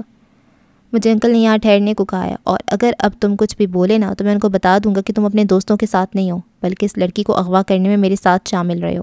وہ سامنے دیکھتے ہوئے بول رہا تھا، تم کچھ بھی کہو، مجھے اس لڑکی سے بدلہ لینا تھا اور ابھی بھی میرا دل ٹھنڈا نہیں ہوا۔ میں تو اس کے ساتھ وہ کرنا چاہتا ہوں کہ یہ لڑکی ساری زندگی یاد رکھے، اور تم چاہے مجھے 4 گھنٹے بھی یہاں بٹھا کر رکھو، میں اس کے ساتھ وہ سب ضرور کروں گا جس کی یہ حقدار ہے۔ میں اپنا بدلہ لوں گا، وہ تنفر سے کہہ رہا تھا۔ نوح نے جیسے اس کی بات سنی ہی نہیں ہو۔ ہاں تم اس سے بدلہ لوگے کیونکہ تمہارا بس ہی اسی پہ چلتا ہے، بلکہ اس پہ بھی نہیں چلتا۔ یہ لڑکی اگر ہوش میں ہوتی تب تمہیں بتاتی کہ کیسی آفت ہے۔ تمہارا بس صرف کمزور لوگوں پہ چلتا ہے۔ میرے بھائی لو بدلہ لو، شاباش۔ تم اپنے قد سے بڑے دشمن کو چھوڑ دیتے ہو کیونکہ تم اس سے ڈرتے ہو، لیکن تم فکر نہ کرو، تم اس کمزور سے بدلہ لو۔ میں تمہاری طاقت پر دشمنوں سے نمٹ لوں گا کیونکہ میں مرد ہوں، عورتوں سے مقابلہ نہیں کرتا میں۔ وہ آنکھوں میں تمسخر لیے بول رہا تھا۔ یاقوت ہنس پہ توقع بکھر گیا تھا۔ کیا مطلب ہے تمہاری بات کا؟ میں سب سے بدلہ لے سکتا ہوں، میں بھی مرد ہوں اور میں اپنا بدلہ خود لے سکتا ہوں، مجھے تمہاری ضرورت نہیں ہے۔ وہ غصے سے کہہ رہا تھا، یار ہم دونوں بھائی ہیں، میں بدلہ لے لوں یا تم، اس میں کیا فرق ہے؟ اور ویسے بھی تم لڑکی کو سنبھالو، یہ بہت بڑی بات ہے۔ جس کی بات کر رہا ہوں میں، وہ تم سے بہت اوپر کی چیز ہے یار۔ میں ہوں نا اس کے لیے، تم دیکھنا میں لوں گا اس سے بدلہ، تمہارا بدلہ، کیونکہ میں عورتوں سے بدلے نہیں لیتا، مجھ میں مردوں سے لڑنے کی ہمت ہے۔ وہ اس کو اکسا رہا تھا اور وہ اس میں کامیاب بھی ہو رہا تھا۔ نو مجھے بتاؤ مجھے کیا کرنا ہوگا یہ ثابت کرنے کے لیے کہ میں یاقوت مرزا اپنا بدلہ لے سکتا ہوں۔ مجھے کسی کی ضرورت نہیں ہے، میں کسی سے بھی لڑ سکتا ہوں، اور یہ ثابت کرنے کے لیے کہ میں مرد ہوں۔ وہ ایک ایک لفظ پہ زور دیتے ہوئے بول رہا تھا۔ اس کی آنکھیں سرخ ہو رہی تھیں۔ چھوڑو یار، رہنے دو، روتے رہو گے پھر، یا پھر انکل سے جا کر میری شکایت کرو گے۔ لڑکیوں کی طرح مرد بننے کو ہمت چاہیے ہوتی ہے، جگرا چاہیے ہوتا ہے، اور تم تو ابھی بچے ہو۔ چلو ہم سائم کے فلیٹ پہ چلتے ہیں۔ وہ گاڑی سٹارٹ کرنے لگا تھا، یاقوت نے اس کا ہاتھ پکڑ لیا تھا۔ مجھے بتاؤ مجھے کیا کرنا ہوگا، اس نے ایک ایک لفظ پہ زور دیا تھا۔ نوح نے کندھے اچکائے تھے۔ اوکے کول، تو یہ سامنے جو ASP کی گاڑی کھڑی ہے نا، جانتے ہو کس کی ہے؟ عمر حیات۔ عمر حیات، وہ بول رہا تھا اور یاقوت غور سے سن رہا تھا۔ یاد ہے عمر کون ہے؟ اس کے لہجے میں استہزاء تھا۔ وہی جس نے پچھلے مہینے تمہاری پارٹی پہ ریڈ لگایا تھا اور تمہاری ساری سٹاک، ڈرگز اور امپورٹڈ شراب ضبط کر لی تھی۔ یاقوت نے غصے سے مٹھی بھینچ لی تھی۔ کتنی مشکل سے نکلے تھے تم اس کیس سے۔ اوف، مجھے تو سوچ کر بھی جھرجھری آ رہی ہے۔ کتنی بےزتی ہوئی تھی تمہاری۔ کتنے دن انکل نے تمہیں گھر سے نکلنے نہیں دیا تھا، اور اسی کی وجہ سے تو شینا نے تم سے بریک اپ کیا تھا، کیونکہ وہ اس ASP کو دیکھ کر اس کی گرویدہ ہو گئی تھی۔ یاقوت کی آنکھوں میں مرچیں بھرنے لگی تھیں۔ وہ اس کی سب سے محبوب گرل فرینڈ تھی۔ لیکن خیر تم کیا کر سکتے ہو بھلا، تم کر ہی کیا سکتے ہو میرے بھائی۔ لیکن ٹینشن نہ لو، میں ہوں نا، ایسا بدلہ لوں گا، یاد رکھے گا یہ ASP۔ اگر تم میری جگہ ہوتے تو کیا کرتے؟ وہ مشکوک لہجے میں پوچھ رہا تھا۔ نوح مسکرایا تھا، تیر نشانے پہ لگا تھا۔ وہ اس کی کمزوری جانتا تھا۔ بس کبھی کسی کی کمزوری نہ کسی کے ہاتھ لگے۔ وہ کھل کے مسکرایا تھا، میں یہ کرتا کہ یہ جو لڑکی ہے نا، پیچھے اس کو اٹھاتا اور ASP کی گاڑی میں ڈال دیتا، پھر میں یہ کرتا کہ صبح ہونے سے پہلے اس لڑکی کا باپ اور منگیتر کو کال کرتا اور ان کو بتاتا کہ ان کی لڑکی کہاں ہے۔ تم جانتے تو ہو کہ وہ لوگ کون ہیں۔ ایک تو ASP کی نوکری جاتی اور دوسرا اس کے سارے شہر میں ریپوٹیشن خراب ہوتی، تیسرا وہ لوگ اس کے ساتھ وہ کرتے کہ اس ASP کی نسلیں یاد رکھتی، چوتھا یافت لڑکی اس آدمی کی زندگی حرام کر دیتی، نہ اس کو زندہ لوگوں میں چھوڑتی نہ مردوں میں، اور آخری اور سب سے بڑی بات، وہ ایک ایسے گناہ کی سزا بھگتتا جو اس نے کبھی کیا ہی نہ ہوتا۔ کسی بھی انسان کے لیے سب سے بڑی سزا یہی ہوتی ہے کہ وہ کسی ایسے جرم کی سزا کاٹے جو اس سے سرزد ہی نہ ہوا ہو۔ یہ سزا یا تو انسان کو پاگل کر دیتی ہے یا مار دیتی ہے۔ میں تو اپنے دشمن کے ساتھ یہی کرتا۔ وہ سامنے گاڑی کو دیکھتے ہوئے بول رہا تھا، خیر چلو سائم کے فلیٹ چلتے ہیں ورنہ تم پھر بچوں کی طرح رونے لگو گے۔ وہ اب اس کے چہرے کو دیکھتے ہوئے بولا تھا، تم اندر جا کر اس کے ڈرائیور کو مصروف رکھو، میں یہاں سنبھالوں گا۔ وہ اب گاڑی کو دیکھ رہا تھا، اس کی آنکھوں سے شعلے نکل رہے تھے۔ لیکن تم اکیلے کیسے؟ میں تمہارے ساتھ یہاں۔ یاقوت نے اس کی بات کاٹی، بس میں نے جو کہا ہے وہ کرو، میں مرد ہوں، اپنا بدلہ اکیلے بھی لے سکتا ہوں، میں اپنے سے 1000 گنا طاقتور دشمن سے اپنا بدلہ خود لے سکتا ہوں۔ مجھے اپنے سینے پہ انگلی رکھی تھی، یاقوت مرزا کو اپنا بدلہ لینے کے لیے کسی نوح مرزا کی ضرورت نہیں۔ اور اس کا مکمل حسن جو تمہیں کچھ دیر قبل اٹریکٹ کر رہا تھا، اس کا کیا؟ وہ سنجیدہ تھا۔ ارے لعنت بھیجو حسن پہ، پہلے میں تو یہ ثابت کر دوں کہ میں مرد ہوں۔ وہ کہہ کر گاڑی سے اتر گیا تھا۔ نو بھی گاڑی سے نیچے اترا تھا، ابھی اس کو بہت کام کرنے تھے۔ ڈرائیور سے گاڑی کی چابی لانی تھی، CCTV فوٹیج ڈیلیٹ کروانی تھی، عمر کی گاڑی کی ڈگی سے اس کا سامان نکال کر اس کی جگہ ایک جیتا جاگتا وجود اندر ڈالنا تھا۔ اف اللہ، ایک نوح اور اتنے کام۔ اس نے ایک مرد سے بچا کر حالے کو دوسرے مرد کے حوالے کیوں کیا تھا؟ کیونکہ اس رات اس ریسٹوران میں نوح مرزا بھی موجود تھا۔ اس نے عمر کو حالے کے ساتھ بیٹھے دیکھ لیا تھا، اس نے عمر کی آنکھیں پڑھ لی تھیں۔ وہ حالے کو ایسے مرد کے حوالے کر رہا تھا جو خود تو مر جاتا لیکن اس لڑکی پہ حرف نہ آنے دیتا۔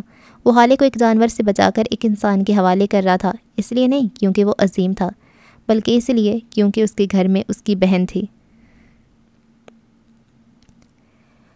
سفیر نے اس ویڈیو پہ پلے کا بٹن دبایا تھا، ویڈیو چلنے لگی تھی، منظر ابھر ابھر کر آ رہے تھے۔ وہ کسی اسپتال کی CCTV فوٹیج تھی۔ اس فوٹیج میں 4 لوگ نظر آتے تھے، ایک حالے سلطان، دوسرا ڈاکٹر، تیسری سسٹر اور چوتھا اسٹریچر پہ لیٹا عمر حیات۔ وہ زرد لباس والی لڑکی ہاتھ ہلا ہلا کر ڈاکٹر سے کچھ کہہ رہی تھی، اس کے چہرے پہ برہمی تھی۔ ویڈیو یہیں ختم ہو جاتی۔ سفیر نے کانپتے ہاتھوں سے دوسری ویڈیو چلائی تھی، اس میں وہی لڑکا اسپتال کے بیڈ پہ لیٹا تھا۔ پچھلی فوٹیج میں نظر آنے والی لڑکی نے اس فوٹیج میں میرون لباس پہن رکھا تھا، اس کے پاس بیٹھی کوئی بات کر رہی تھی۔ یہ ویڈیو بھی بس 45 سیکنڈ کی تھی۔ سفیر نے اب دھڑا دھڑ تصویروں کو کھولنا شروع کیا تھا۔ اس لڑکی نے یہاں سیاہ لباس پہن رکھا تھا، سامنے بیٹھا لڑکا اور وہ اس تصویر میں مسکرا رہے تھے۔ چند اور اگلی تصویر شاید ایک مال کی تھی، وہ لڑکا اس تصویر میں حالے کو کوئی شاپنگ بیگ تھما رہا تھا۔ اگلی تصویر جان لیوا تھی، وہ کسی ہسپتال کے کانسنٹ فارم کی تصویر تھی، اجازت نامہ برائے انتقال خون۔ اس فارم میں مریض کے رشتہ داروں کے خانے میں حالے سلطان کا نام لکھا تھا اور مریض سے تعلق نوعیت کے خانے میں بیوی لکھا تھا۔ مریض کا نام عمر حیات تھا۔ سفیر نے بے اختیار دیوار کا سہارا لیا تھا، اس کو کسی چیز کا یقین نہیں آ رہا تھا۔ اس کے کان سائیں سائیں کر رہے تھے، اس کی آنکھیں شوق سے پھیل گئی تھیں۔ یہ کیا ہو گیا تھا اس کے ساتھ؟ وہ فاتح تھا، اس نے جس چیز کی آرزو کی تھی اس کو ہر وہ چیز ملی تھی۔ آج کیسے کس مقام پہ اسے کیا چھینا گیا تھا؟ یہ کیسی تکلیف تھی، یہ کیسی اذیت تھی، اس کو سمجھ نہیں آ رہا تھا۔ اس کو کیسے ہینڈل کرنا ہے اس کو پتہ نہیں تھا۔ اسے بس جیت کا جشن منانا آتا تھا، ہارنے کا دکھ کبھی جھیلا ہی نہیں تھا۔ آج تک کبھی کچھ ہارا ہی نہیں تھا، مات تو آج تک کبھی کھائی ہی نہیں تھی۔ اس کے دل سے خون رسنے لگا تھا۔ وہ نیچے زمین پہ بیٹھتا چلا گیا۔ فروا اس کے پاس بیٹھی اس سے کچھ پوچھ رہی تھی۔ یوسف سلطان کیا کہہ رہے تھے وہ کچھ نہیں سن رہا تھا، وہ کچھ نہیں دیکھ رہا تھا۔ سارے منظر دھندلے تھے، ساری آوازیں نوحہ لگتی تھیں۔ اس کی آنکھیں ویران تھیں، بنجر، اس کے ہونٹ مکفل تھے۔ فروا نے نیچے گرا اس کا موبائل اٹھایا تھا، اس پہ چلنے والا منظر، اس نے یوسف سلطان کی روح کھینچ لی تھی۔ پاس کھڑی حسینہ نے منہ پہ ہاتھ رکھ لیا تھا۔ مہر پھٹی پھٹی آنکھوں سے اس منظر کو دیکھ رہی تھی۔ مہر تم جانتی ہو یہ لڑکا کون ہے؟ سفیر کی پھٹی ہوئی آواز بلند ہوئی تھی۔ مہر نے آنسو پونچھے تھے، کچھ بولی نہیں۔ سفیر یکدم اٹھ کھڑا ہوا تھا، اس نے مہر کا بازو سختی سے دبوچ لیا تھا۔ میں پوچھ رہا ہوں کیا تم جانتی ہو یہ لڑکا کون ہے؟ وہ بلند آواز میں چلایا تھا۔ وہ حالے کا دوست ہے، اس نے مجھے یہی بتایا تھا۔ وہ روتے ہوئے بولی تھی۔ یوسف سلطان کا دل جیسے کسی نے چیر کے رکھ دیا ہو، وہ گرنے لگے تھے جب حسن نے ان کو سہارا دیا اور پاس رکھے صوفے پہ ان کو بٹھا دیا۔ حالے کو غائب ہوئے 4 گھنٹے ہونے کو آئے تھے، مہمانوں کو رخصت کر دیا گیا تھا، اب ہال میں بس اکا دکا لوگ تھے۔ معراج اور شاہد ابھی تک واپس نہیں آئے تھے، وہ اب تک حالے کو ڈھونڈنے کی کوشش کر رہے تھے۔ معراج بار بار عمر کو کال کرتے تھے لیکن اس کا نمبر بند تھا۔ اس کے بنگلے پہ بھی گئے تھے لیکن نہ اس کی گاڑی وہاں تھی اور نہ وہ خود۔ اس کا گھر تاریکی میں ڈوبا تھا۔ ساتھ والوں کے چوکیدار سے پوچھنے میں پتہ چلا کہ آج نواب شاہ کے لیے نکل گیا ہے۔ اس کو عثمان نے یہی بتایا تھا، سو اس نے بتا دیا۔ جیسے ہی معراج سلطان اپنی گاڑی میں وہاں سے نکلے، عثمان گاڑی لیے آدم کا تھا، لیکن اس بار صورتحال مختلف تھی۔ گاڑی میں گیا سامان تھا، لیکن جو واپس آیا تھا وہ ایک انسان کا وجود تھا۔ فروا سفیر کا بازو پکڑے اس کو ذرا فاصلے پہ لے گئی تھی۔ وہ ہارے ہوئے انداز میں ان کے ساتھ گھسٹتا چلا گیا۔ اس نے کندھے ڈھیلے چھوڑ رکھے تھے، آنکھیں بالکل ویران تھیں، جیسے کوئی صحرا ہو۔ سفیر بیٹے ہوش کرو، کیا ہو گیا تمہیں؟ وہ ایک بد کردار لڑکی تھی، بھاگ گئی ہے وہ اب۔ تم بھی اس پہ لعنت بھیجو، سنبھالو خود کو، تم میرے بیٹے ہو، تم سفیر سلطان ہو، تم شیر ہو، یوں ہمت نہیں ہار سکتے تم۔ یہ سب کیا ہو گیا ممی؟ میں برباد ہو گیا، سب خاک ہو گیا۔ میں فاتح تھا، میں کنگ تھا، یہ میرے ساتھ کیا ہو گیا؟ اس لڑکی نے میرے ساتھ کیا کر دیا ہے؟ میں کس منہ سے باہر جاؤں گا؟ کیسے لوگوں کا سامنا کروں گا؟ میری عزت مٹی میں ملا دی ہے۔ اس نے وہ دھیمے مگر ہاری ہوئے لہجے میں بول رہا تھا۔ شمس ذرا فاصلے پہ کھڑے یوسف سلطان کو سنبھالنے کی کوشش کر رہے تھے۔ ان کو بس 2 ہی لوگ ہینڈل کر سکتے تھے، ایک موجود نہیں تھا، دوسرا اس پوزیشن میں نہیں تھا۔ کچھ نہیں ہوا ہے بیٹے، اب بھی سب کچھ ہمارے ہاتھ میں، ہم سب کچھ فکس کر سکتے ہیں۔ نیوز پیپرز وہی چھاپیں گے جو ہم کہیں گے، ٹی وی پہ وہی دکھایا جائے گا جو ہم ان کو دکھانا چاہیں گے۔ اب یہ تمہارے ہاتھ میں ہے کہ تمہیں اپنی عزت بچانی ہے یا پھر خود کو برباد کرنا ہے۔ وہ اس کو سمجھا رہی تھیں۔ کیا کہنا چاہتی ہیں آپ؟ وہ شکست خوردہ لگتا تھا۔ تمہاری شادی تمہاری کزن سے ہونی ہے، ہر کسی کو یہی بات پتہ ہے۔ کارڈ پہ حالے کا نام نہیں تھا، یہ اس کی خواہش تھی۔ کارڈ پہ بنت معراج لکھا ہے، اور مہر اس کی ولدیت کے خانے میں بھی ہم نے آج تک معراج ہی لکھوایا ہے۔ ان کی آنکھیں چمک رہی تھیں۔ تم مہر سے نکاح کر لو۔ سفیر نے اپنی کوہنی چھڑوائی تھی۔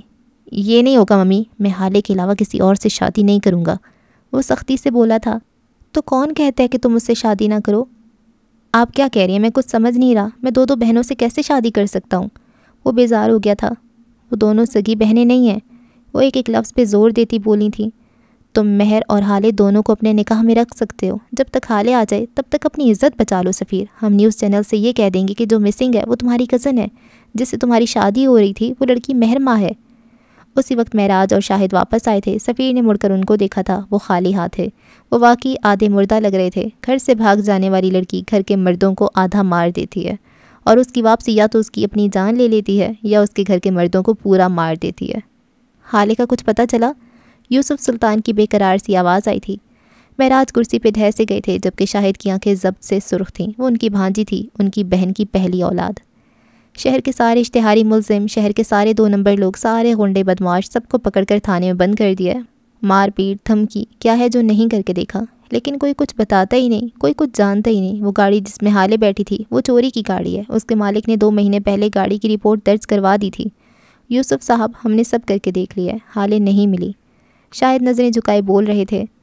معراج بھائی گھر چلتے ہیں، کب تک یہاں بیٹھے رہیں گے؟ وہ ان کے کندھے پہ ہاتھ رکھتے بول رہے تھے۔ چلے جانا گھر بھی، پہلے میرا نکاح تو ہو جائے، وہ طنزیہ لہجے میں بولا تھا۔ معراج نے تھکی تھکی نظروں سے اس کو دیکھا تھا۔ کیا بکواس کر رہے ہو تم؟ حالے نہیں ہے یہاں، نکاح کیسے ہو سکتا ہے؟ شمس نے اس کا بازو پکڑ کے اس کا رخ اپنی جانب کیا تھا۔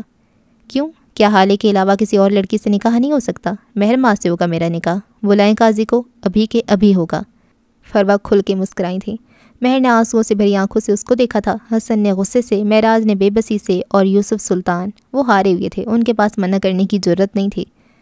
سفیر بیٹے، تم جلد بازی کر رہے ہو، حالے آ جائے گی، تم صبر تو کرو، شاہد نے سمجھانا چاہا تھا۔ آپ میرے گھر کے معاملات سے دور رہیں، یہ وقت عزت بچانے کا ہے، اور میں آپ کی حالے سلطان کی وجہ سے ساری زندگی گردن چھکا کر نہیں چل سکتا۔ وہ ان کی آنکھوں میں دیکھتا تنفر سے بولا تھا۔ نوال نے آگے بڑھ کر شاہد کو خاموش رہنے کا کہا تھا۔ سب لوگ خاموش تماشائی بنے کھڑے تھے جب حسن کی کمزور سی آواز آئی۔ سفیر بھائی، یہ نہ کریں پلیز، میری بہن آ جائے گی، وہ مسنگ ہے، وہ آ جائے گی۔ حسن، اپنی بہن کے لیے بھیک مت مانگو، معراج جھکے ہوئے کندھے اور اٹھی ہوئی گردن کے ساتھ بولے تھے۔ حسینہ دوپٹے کے پلو میں چہرہ چھپا کر رونے لگی۔ مہر ان کو روتے ہوئے دیکھتی رہی اور پھر ہمت مجتمع کرتے بولی تھی، میں یہ نکاح نہیں کروں گی۔ وہ روتے ہوئے بولی تھی۔ کیا میرے کہنے پہ بھی نہیں کرو گی؟ یوسف سلطان کی آواز پہ مہر نے کرب سے آنکھیں بند کر لی۔ وہ ان کو انکار نہیں کر سکتی تھی، وہ اگر مہر کی جان بھی مانگ لیں وہ تب بھی انکار نہیں کرے گی، یہ طے تھا۔ یکدم جیسے بھگدڑ سی مچ گئی تھی۔ قاضی کو بلایا گیا تھا، مہر کے میک اپ کو نیا ٹچ دیا گیا تھا، جو مہمان باقی تھے ان کو بٹھایا گیا تھا، سفیر اور مہر کو سٹیج پہ لے جایا گیا تھا۔ مہر ماں ولد وہاج خان، آپ کو سفیر سلطان ولد شمس سلطان حق مہر 50 لاکھ سکہ رائج الوقت اپنے نکاح میں قبول ہے؟ اس کی آنکھوں کے گرد کئی منظر گھومے تھے۔ مال جانے سے پہلے اس کو منانے آتی حالے، آپی، آپ میرے لیے ساری دنیا میں سب سے زیادہ اہم ہے، بابا کے بعد بس آپ، ماما، حسن، دادا جان، سب آپ کے بعد آتے ہیں، آپ ابھی کہہ دیں، میں سفیر کو چھوڑ دوں گی، آپ جو کہیں گے میں کروں گی۔ قبول ہے، یوسف سلطان کی ڈانٹ کھا کر آنے والی مہر کو دلاسا دیتی حالے۔ آپ ہی آئندہ سے میں بھی ان کے پاس نہیں جاؤں گی۔ جو آپ سے اچھے سے بات نہیں کرے گا، حالے اس سے بات نہیں کرے گی، بس بات ختم۔ قبول ہے، ہارون سے مہر کی خاطر لڑنے والی حالے۔ میرے لیے آپ سے زیادہ کوئی ضروری نہیں ہے، ہارون بھی نہیں۔ اگر وہ آپ کے ساتھ روڈ بیہیو کرے گا تو میں اس کے ساتھ اچھے سے نہیں رہ سکتی۔ ہم دونوں دو جسم ایک جان ہیں۔ آپ کو لگنے والا زخم میرے جسم کو بھی تکلیف دیتا ہے۔ حالے آپ کے لیے ساری دنیا سے لڑ سکتی ہے، جب تک میں زندہ ہوں کوئی آپ کے ساتھ کچھ غلط نہیں کر سکتا۔ قبول ہے، سفیر سلطان ولد شمس سلطان۔ قاضی اب سفیر سے پوچھ رہا تھا لیکن مہر کے کان بند ہو گئے تھے۔ آوازوں کا راستہ رک گیا تھا، اب بس خاموشی تھی، گمبھیر خاموشی۔ یکا یک پھر شور اٹھا تھا، مبارکباد، سلامتی، دعائیں، کچھ حسد بھری نظریں تو کچھ تمسخر بھرے لہجے۔ اسی وقت سفیر نے اپنے مینیجر کو قریب بلایا تھا اور اپنا موبائل اس کے ہاتھ میں دیا تھا۔ میرا انسٹاگرام اور ٹویٹر دونوں اکاؤنٹس پہ ہم دونوں کی تصویر لگاؤ اور کیپشن لکھو، blessed with the best, #my forever ایور، #love of my life, #blessed. اور نیچے ایک اور کیپشن لکھو، میری کزن کے لیے۔ اس میں جو مرضی لکھو، میں نہیں جانتا، لیکن آدھے گھنٹے کے اندر میڈیا پہ میرا کیپشن چلنا چاہیے، نہ کہ میری کزن کے بھاگنے کی نیوز۔ وہ اس کی آنکھوں میں دیکھتا ٹھنڈے ٹھار لہجے میں کہہ رہا تھا، پر وہ مسکرا کر سب سے مبارکباد وصول کر رہی تھی۔ شمس سنجیدہ تھے، محض سر ہلا کر مبارکباد وصول کرتے۔ یوسف سلطان کو تو جیسے چپ لگ گئی تھی۔ نوال اور شاہد ذرا دور کھڑے تھے، حالے اور ہارون کے درمیان جو کچھ بھی ہوا ہو، لیکن اس وقت نوال بار بار اپنی نم آنکھوں کو پونچھتی تھی۔ ان کو برا لگ رہا تھا، بہت برا۔ حسینہ نے مہر کو گلے لگا کر اس کا ماتھا چوم لیا تھا، سفیر کو دعا دی تھی۔ وہ سارے جہان سے بیزار بیٹھا تھا۔ معراج اٹھ کے ان دونوں کے قریب آئے تھے، ان کے ہاتھ میں گاڑی کی چابی تھی، وہ عزلت میں لگتے تھے۔ تم نے جو بھی کیا صحیح یا غلط میں نہیں جانتا، لیکن اب میری بیٹی کے واپس آنے کے بعد تمہارا اس سے کوئی تعلق نہیں ہوگا۔ سفیر استہزائیہ ہنسا تھا۔ آپ کی بد کردار بیٹی اب گھر واپس نہیں آئے گی، سفیر نے زہر اگلا تھا۔ معراج نے چونک کر اس کو دیکھا تھا۔ بھاگ گئی ہے وہ، اب ڈھونڈے اس کے یار کو، بلکہ ڈھونڈنے کی کیا ضرورت ہے، وہ تو اس علاقے کا ESP ہے، جانتے تو ہوں گے ہی آپ اس کو۔ عمر حیات، اسی کے ساتھ نکاح کر کے بھاگ گئی ہے آپ کی بیٹی۔ شمس نے آگے بڑھ کر اس کو روکنا چاہا تھا۔ بکواس کرتے ہو تم، میری بیٹی عمر کو نہیں جانتی۔ اچھا تو پھر کہاں ہے وہ عمر؟ جب آدھی پولیس فورس یہاں موجود ہے تو وہ عمر حیات کیوں نہیں ہے؟ کیوں وہ DIG تک کی کالز ریسیو نہیں کرا؟ کیوں اس کا گھر خالی ہے؟ تم بکواس کرتے ہو، وہ بدقت بول پائے تھے۔ اچھا تو ابھی پروف کر دیتا ہوں میں، وہ چپتے ہوئے لہجے میں بولا تھا۔ فروا نے بازو سینے پہ باندھ لیے تھے، ابھی تو کھیل شروع ہوا تھا۔ سفیر بھائی وہ سب جھوٹ ہے، میری بہن ایسی نہیں ہے۔ کیا پروف ہے بتاؤ مجھے، بولو۔ جبران میرا موبائل لاؤ یہاں، وہ دھاڑا تھا۔ وہ ان کی آنکھوں میں آنکھیں ڈالے کھڑا تھا۔ جبران بھاگتا ہوا آیا تھا اور موبائل سفیر کے ہاتھ میں دیا تھا۔ بھائی جان آپ کی طبیعت خراب ہو جائے گی، آپ مت دیکھیں یہ سب، ہم چلتے ہیں، اس ASP کے گھر چلتے ہیں۔ IG صاحب نے کہا تو ہے کہ صبح تک ہماری لڑکی کو ڈھونڈ دیں گے۔ شاہد نے ان کو باز رکھنا چاہا لیکن وہ کسی کی نہیں سن رہے تھے۔ سفیر نے اپنے موبائل پہ انگلیاں چلائی تھیں اور کچھ دیر قبل ایک غیر شناسا نمبر سے موصول ہونے والی تمام تصاویر اور ویڈیوز باری باری ان کو دکھاتا گیا۔ وہ جیسے جیسے ان کو دیکھتے گئے ان کا رنگ سفید بڑھتا جا رہا تھا، ان کا چہرہ پسینے سے بھیگتا جا رہا تھا۔ بے اختیار ان کا ہاتھ اپنے دل کے مقام پہ گیا تھا۔ ان کے دل میں یکدم اتنا درد شروع ہوا تھا کہ کوئی حد نہیں۔ ان کا سانس رک رہا تھا۔ حسن نے آگے بڑھ کر ان کو سنبھالنا چاہا لیکن وہ گرے تھے، وہ زمین بوس ہوئے تھے۔ شاید اپنی جگہ سے ایک ہی جست میں ان کے قریب آ گئے تھے۔ سفیر اور شمس بھی گھبرا گئے تھے۔ سفیر نے جلدی سے جھک کر ان کو اپنے بازوؤں میں بھر لیا تھا۔ وہ تن و من سے تھے، ان کا جسم بھاری تھا لیکن سفیر کو جیسے فرق ہی نہ پڑتا ہو۔ گاڑی نکالو، وہ دھاڑا تھا۔ بڑے پاپا میں آپ کو کچھ نہیں ہونے دوں گا، وہ خود سے بڑبڑایا تھا۔ جب اس کی آنکھ کھلی تو کافی دیر تک وہ خالی خالی ذہن سے یہ سوچتی رہی کہ وہ کہاں ہے۔ اس کا سر بھاری ہو رہا تھا، جسم پسینے سے شرابور تھا، بال بکھر گئے تھے۔ اس کا ذہن اب بھی کچھ یاد کرنے سے انکاری تھا۔ اس کا جسم سن تھا۔ کافی دیر تک اسی طرح پڑے رہنے کے بعد اس کو احساس ہوا کہ کچھ غلط ہے، اور یکدم اس کے ذہن میں ایک دھماکہ سا ہوا۔ سیلون سے باہر نکلتا، ہارون کی کال اٹینڈ کرتا اس کا وجود، وہ سفید وردی والا ڈرائیور، 2 نقاب پوش، اور اس کی شادی۔ اوہ خدایا وہ کہاں تھی؟ اس کا دم گھٹ رہا تھا۔ شاید وہ کسی گاڑی میں تھی، بلکہ نہیں، وہ گاڑی کی ڈگی میں تھی۔ اس نے اٹھنے کی کوشش کی، اس کا جسم اکڑ گیا تھا۔ وہ یہاں کیوں تھی؟ کب سے تھی؟ کون یہاں لایا تھا؟ اسے نہیں پتہ تھا۔ 10 منٹ مزید اسی طرح پڑے رہنے کے بعد اس نے ہمت کی تھی اور اٹھ کر بیٹھی تھی۔ سکڑ کر سمٹ کر اس کی ٹانگیں بری طرح درد کر رہی تھیں۔ وہ جگہ کافی تنگ نہیں تو اتنی کھلی بھی نہیں تھی۔ وہ اپنی پوری طاقت مجتمع کرتی اٹھی تھی اور سیٹ پھلانگ کر آگے آ کر بیٹھی تھی۔ اتنی سی کوشش میں وہ ہانپنے لگی تھی۔ صبح کی بھوکی پیاسی، اوپر سے جسم کا جوڑ دکھ رہا تھا۔ صبح سے شادی کی تیاریوں میں اس کو بھوک کا احساس ہی نہیں ہوا تھا۔ شادی، اوہ خدایا، شادی! آج اس کی شادی تھی، وہ اغوا ہو چکی تھی۔ اس کا دماغ چکرانے لگا۔ اس نے اپنا فون ڈھونڈنے کی یہاں وہاں نظر دوڑائی، لیکن بے سود۔ تبھی اس کی نظر گاڑی کے ڈیش بورڈ پہ پڑے چھوٹے بٹنوں والے موبائل پہ گئی۔ اس نے فوراً آگے بڑھ کر موبائل اٹھا لیا۔ سب سے پہلے وقت دیکھا تھا، صبح کے 5 بج رہے تھے۔ اس کے آنسو بے اختیار بہنے لگے، دل حلق میں آ گیا تھا۔ یا اللہ، میرے بابا، ان کی عزت۔ اس کی زبان سے بس یہی پھسلا تھا۔ یہ رونے کا وقت نہیں تھا، یہ وقت یہاں سے نکلنے کا تھا۔ اس کو یہاں سے جانا تھا۔ فوراً کسی کو کال کرے۔ کس کو؟ اس نے مہر کو کال کرنے کے لیے موبائل چہرے کے آگے کیا، نمبر ڈائل کرنا چاہا، لیکن ذہن ایسے تھا جیسے خالی سلیٹ۔ اسے خود پہ غصہ آیا اور ترس بھی۔ اس نے سفیر کا نمبر ڈائل کرنا چاہا، لیکن انگلیوں نے 2 ہندسوں کے بعد کچھ بھی لکھنے سے انکار کر دیا۔ وہ پھر سے رونے لگی تھی۔ بلک بلک کر یک دم اس کے ذہن میں کچھ کلک ہوا۔ حسن، اس کو حسن کا نمبر یاد تھا۔ اس نے دھڑا دھڑ نمبر ڈائل کرنا شروع کیا۔ بیل جا رہی تھی، 1 بار، 2 بار، 3 بار، اور پھر آپ کے مطلوبہ نمبر سے اس وقت جواب موصول نہیں ہو رہا، برائے مہربانی تھوڑی دیر بعد کوشش کریں۔ اس آواز نے اس کے کانوں میں سور پھونک دیا تھا۔ جب کہیں پھنسو گی نا، تب کرتی رہنا مجھے کالز۔ آنسو ابل ابل کر اس کی آنکھوں سے نکل رہے تھے۔ کیونکہ تمہیں صرف حسن سلطان کا نمبر زبانی یاد ہے۔ اس نے موبائل زور سے گاڑی کے سامنے والے شیشے پہ دے مارا تھا۔ وہی حسن جس کا موبائل آئے دن کہیں نہ کہیں چھپا دیتی ہو۔ اس کے ذہن کے پردوں پہ ایک ہی آواز لہرا رہی تھی۔ اس نے گاڑی کی شیشوں کو زور زور سے بجانا شروع کر دیا۔ وہ کبھی گاڑی کی چھت کو زور زور سے مارتی تو کبھی شیشوں کو بجاتی۔ 1 گھنٹے تک وہ اسی طرح چیختی چلاتی رہی، کبھی روتی اور کبھی باہر پھیلتی سفیدی کو دیکھتی۔ یہ ابھرتا ہوا سویرا اس کی ساری زندگی پہ کالک مل دے گا، وہ جانتی تھی۔ اس کے ہاتھ سرخ ہو چکے تھے، حلیہ ابتر، آنکھیں سوج گئی تھیں۔ اس نے تھک کر سیٹ کی پشت سے سر ٹکا دیا تھا جب اس نے ایک سیاہ آنکھوں والے نوجوان کو گاڑی کی طرف آتے دیکھا تھا۔ اسے زندگی میں کسی چہرے سے اتنی نفرت نہیں ہوئی تھی جتنی اس وقت اس شخص سے ہوئی تھی۔ وہ شاید ابھی نیند سے جاگا تھا۔ اسے 10 دن قبل کا وہ پروپوزل یاد آیا، اپنا انکار یاد آیا، اس کا مسکراتا چہرہ یاد آیا، وہ ڈرائیور، وہ نقاب پوش یاد آئے۔ وہ بالکل سن، سانس روکے اس کو قریب آتے دیکھتی رہی۔ وہ سیاہ ٹی شرٹ میں ملبوس تھا، بال بکھرے ہوئے تھے، آنکھیں سرخ تھیں۔ وہ اس حلیے میں بھی وجیح لگ رہا تھا۔ اس نے گاڑی ان لاک کی تھی اور گردن اندر کر کے گاڑی کے اندر دیکھنا چاہا، لیکن اندر بیٹھے وجود کو دیکھ کر اس کا سانس تک رک گیا۔ وہ آف وائٹ کامدار غرارے میں ملبوس، الجھی لٹوں اور بے حال چہرے والی لڑکی اس وقت یہاں کیوں تھی؟ اسے یہاں نہیں ہونا چاہیے تھا۔ وہ یہاں تھی، مطلب بہت کچھ غلط تھا، بلکہ سب کچھ غلط تھا۔ اس کو دیکھتے آنکھوں میں خون لیے نیچے اتری تھی۔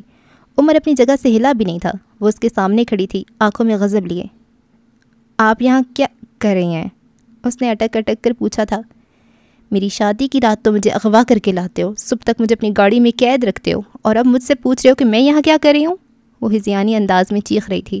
اب آپ کی شادی نہیں ہوئی؟ حالے نے قہر برساتی نظروں سے اس کو دیکھا تھا اور پھر ایک دم سے اس کے سینے پہ تھپڑوں اور مکوں کی بارش کر دی۔ وہ جو بھی ایک شوق سے نہیں نکلا تھا، حیرت سے اس کو مارتے دیکھتا رہا۔ تم نے میری زندگی خراب کر دی، تم نے میری عزت خراب کر دی، تمہارے 2 ٹکے کی محبت نے مجھ سے میرا سب کچھ چھین لیا۔ وہ اس کو مارتی جاتی، چلاتی جاتی۔ میں تمہیں جان سے مار دوں گی، میں چھوڑوں گی نہیں تمہیں گھٹیا انسان۔ عمر نے اس کو نہیں روکا، وہ خاموشی سے مار کھاتا رہا۔ 2-3 منٹ بعد وہ تھک گئی تھی۔ اس نے اپنے ہاتھ پہلو میں گرا دیے تھے۔ عمر کو بھی ہوش آیا تھا۔ آپ رات گھر نہیں پہنچی؟ وہ حیرت سے پوچھ رہا تھا۔ اس کی آنکھیں پھٹی کی پھٹی رہ گئیں۔ یا اللہ، آپ رات گھر نہیں گئیں؟ اس نے اپنے ماتھے کو چھوا تھا۔ وہ حالے کے یہاں ہونے کے شوق سے ابھی نکلا ہی تھا کہ اس کو حالے کے وہاں نہ ہونے کا شوق لگ گیا تھا۔ اس نے اپنی جیب ٹٹولی تھی اور موبائل باہر نکالا، اور وہ یہاں سے وہاں چکر لگا رہا تھا۔ حالے خاموش مگر چپتی نظروں سے اس کو دیکھتی رہی۔ اس نے جیسے موبائل آن کیا، اس کو معراج سلطان کی 45 مسڈ کالز موصول ہوئیں۔ DIG کے 10 اور باقی لوگوں کو اس نے نہیں دیکھا تھا۔ اس نے فوراً YouTube پہ جا کے نیوز چینل ڈھونڈا تھا۔ ہائی کورٹ جج معراج سلطان کی بیٹی اور مشہور بزنس ٹائکون سفیر سلطان کی کزن حالے سلطان کل رات ایک سیلون سے غائب ہو گئی ہیں۔ کہا جا رہا ہے کہ وہ اپنی شادی سے خوش نہیں تھی اور ان پہ شادی کے لیے دباؤ ڈالا جا رہا تھا، لہٰذا وہ رپورٹر ابھی کچھ اور بھی کہہ رہی تھی جب حالے نے اس کا موبائل فون اس کے ہاتھ سے لے کر زور سے زمین پہ پٹکا تھا۔ میری بربادی کا تماشا دیکھنا چاہتے ہو؟ ہاں، بہت سکون آ رہا ہے تمہیں، بہت مزہ آ رہا ہے۔ یہ کیا اداکاری کر رہے ہو میرے سامنے، جیسے تمہیں کچھ پتہ ہی نہ ہو۔ کیوں کیا تم نے ایسا، کیوں کیا؟ وہ اس کے سر پہ کھڑی ہو رہی تھی۔ عمر نے اس کو افسوس سے دیکھا۔ مجھے نہیں پتا آپ کے ساتھ کیا ہوا ہے، کس نے کیا ہے، لیکن اس وقت صلح صفائی کا وقت نہیں ہے۔ چلے میں آپ کو گھر چھوڑ آتا ہوں، جج صاحب پریشان ہوں گے۔ تمہارے ساتھ جاؤں گی میں؟ تم لے کر جاؤ گے مجھے؟ لعنت بھی نہیں بھیجتی میں تم پہ، میں تمہیں چھوڑوں گی نہیں عمر، میں اپنے ہاتھوں سے تمہیں مار دوں گی۔ بس ایک بار میں اپنے خاندان کو تمہاری حقیقت بتا دوں، پھر تم دیکھنا میں تمہارے ساتھ کیا کرتی ہوں۔ وہ سرخ ہوتی آنکھوں کے ساتھ دھاڑ رہی تھی۔ یا تو آپ میرے ساتھ جائیں گی یا پھر میں ابھی اور اسی وقت آپ کو اپنے گھر کے اسٹور روم میں بند کر دوں گا۔ آخر کو اغوا کار تو ہوں نا میں۔ پھر کیا کریں گی آپ؟ کس کو جا کر صفائی دیں گی؟ وہ اس کی آنکھوں میں دیکھتا ایسے ٹھنڈے لہجے میں بولا تھا کہ حالے کو اپنی ریڑھ کی ہڈی میں سنسنی سی محسوس ہوئی۔ وہ خاموشی سے آگے بڑھنے لگی جب عمر کی آواز نے اس کو روکا تھا۔ اس حالت میں گھر جائیں گی، اوپر کچھ کپڑے رکھیں، جائیں چینج کر کے آئیں۔ وہ اس کی طرف دیکھے بغیر بولا تھا۔ تبھی شانو اپنی آنکھیں مسلتی گیٹ کے سامنے لگا جنگلہ پار کرتی اندر داخل ہوئی تھی۔ حالے کو دیکھ کر چونکی تھی۔ عمر بھی اس کو دیکھ چکا تھا۔ شانو انہیں اندر لے جاؤ اور جو کپڑے سردار لایا تھا ان میں سے کچھ ان کو نکال کر دو، وہ نرم مگر تحکم بھرے لہجے میں بولا تھا۔ وہ سر ہلاتی حالے کو لیے اندر چلی گئی تھی۔ تھوڑی دیر بعد جب وہ واپس آئی تو اس نے کاٹن کا سیاہ سوٹ پہن رکھا تھا۔ میٹا میٹا سا میک اپ اب مکمل طور پہ غائب تھا۔ عمر گاڑی کے اندر بیٹھا تھا۔ وہ خاموشی سے گاڑی کا دروازہ کھول کر اندر بیٹھ گئی۔ فی الحال وہ کوئی ایسا قدم نہیں اٹھا سکتی تھی جس سے اس کی اور بدنامی ہو۔ اسے بس گھر پہنچنا تھا، کسی بھی طرح کچھ بھی کر کے۔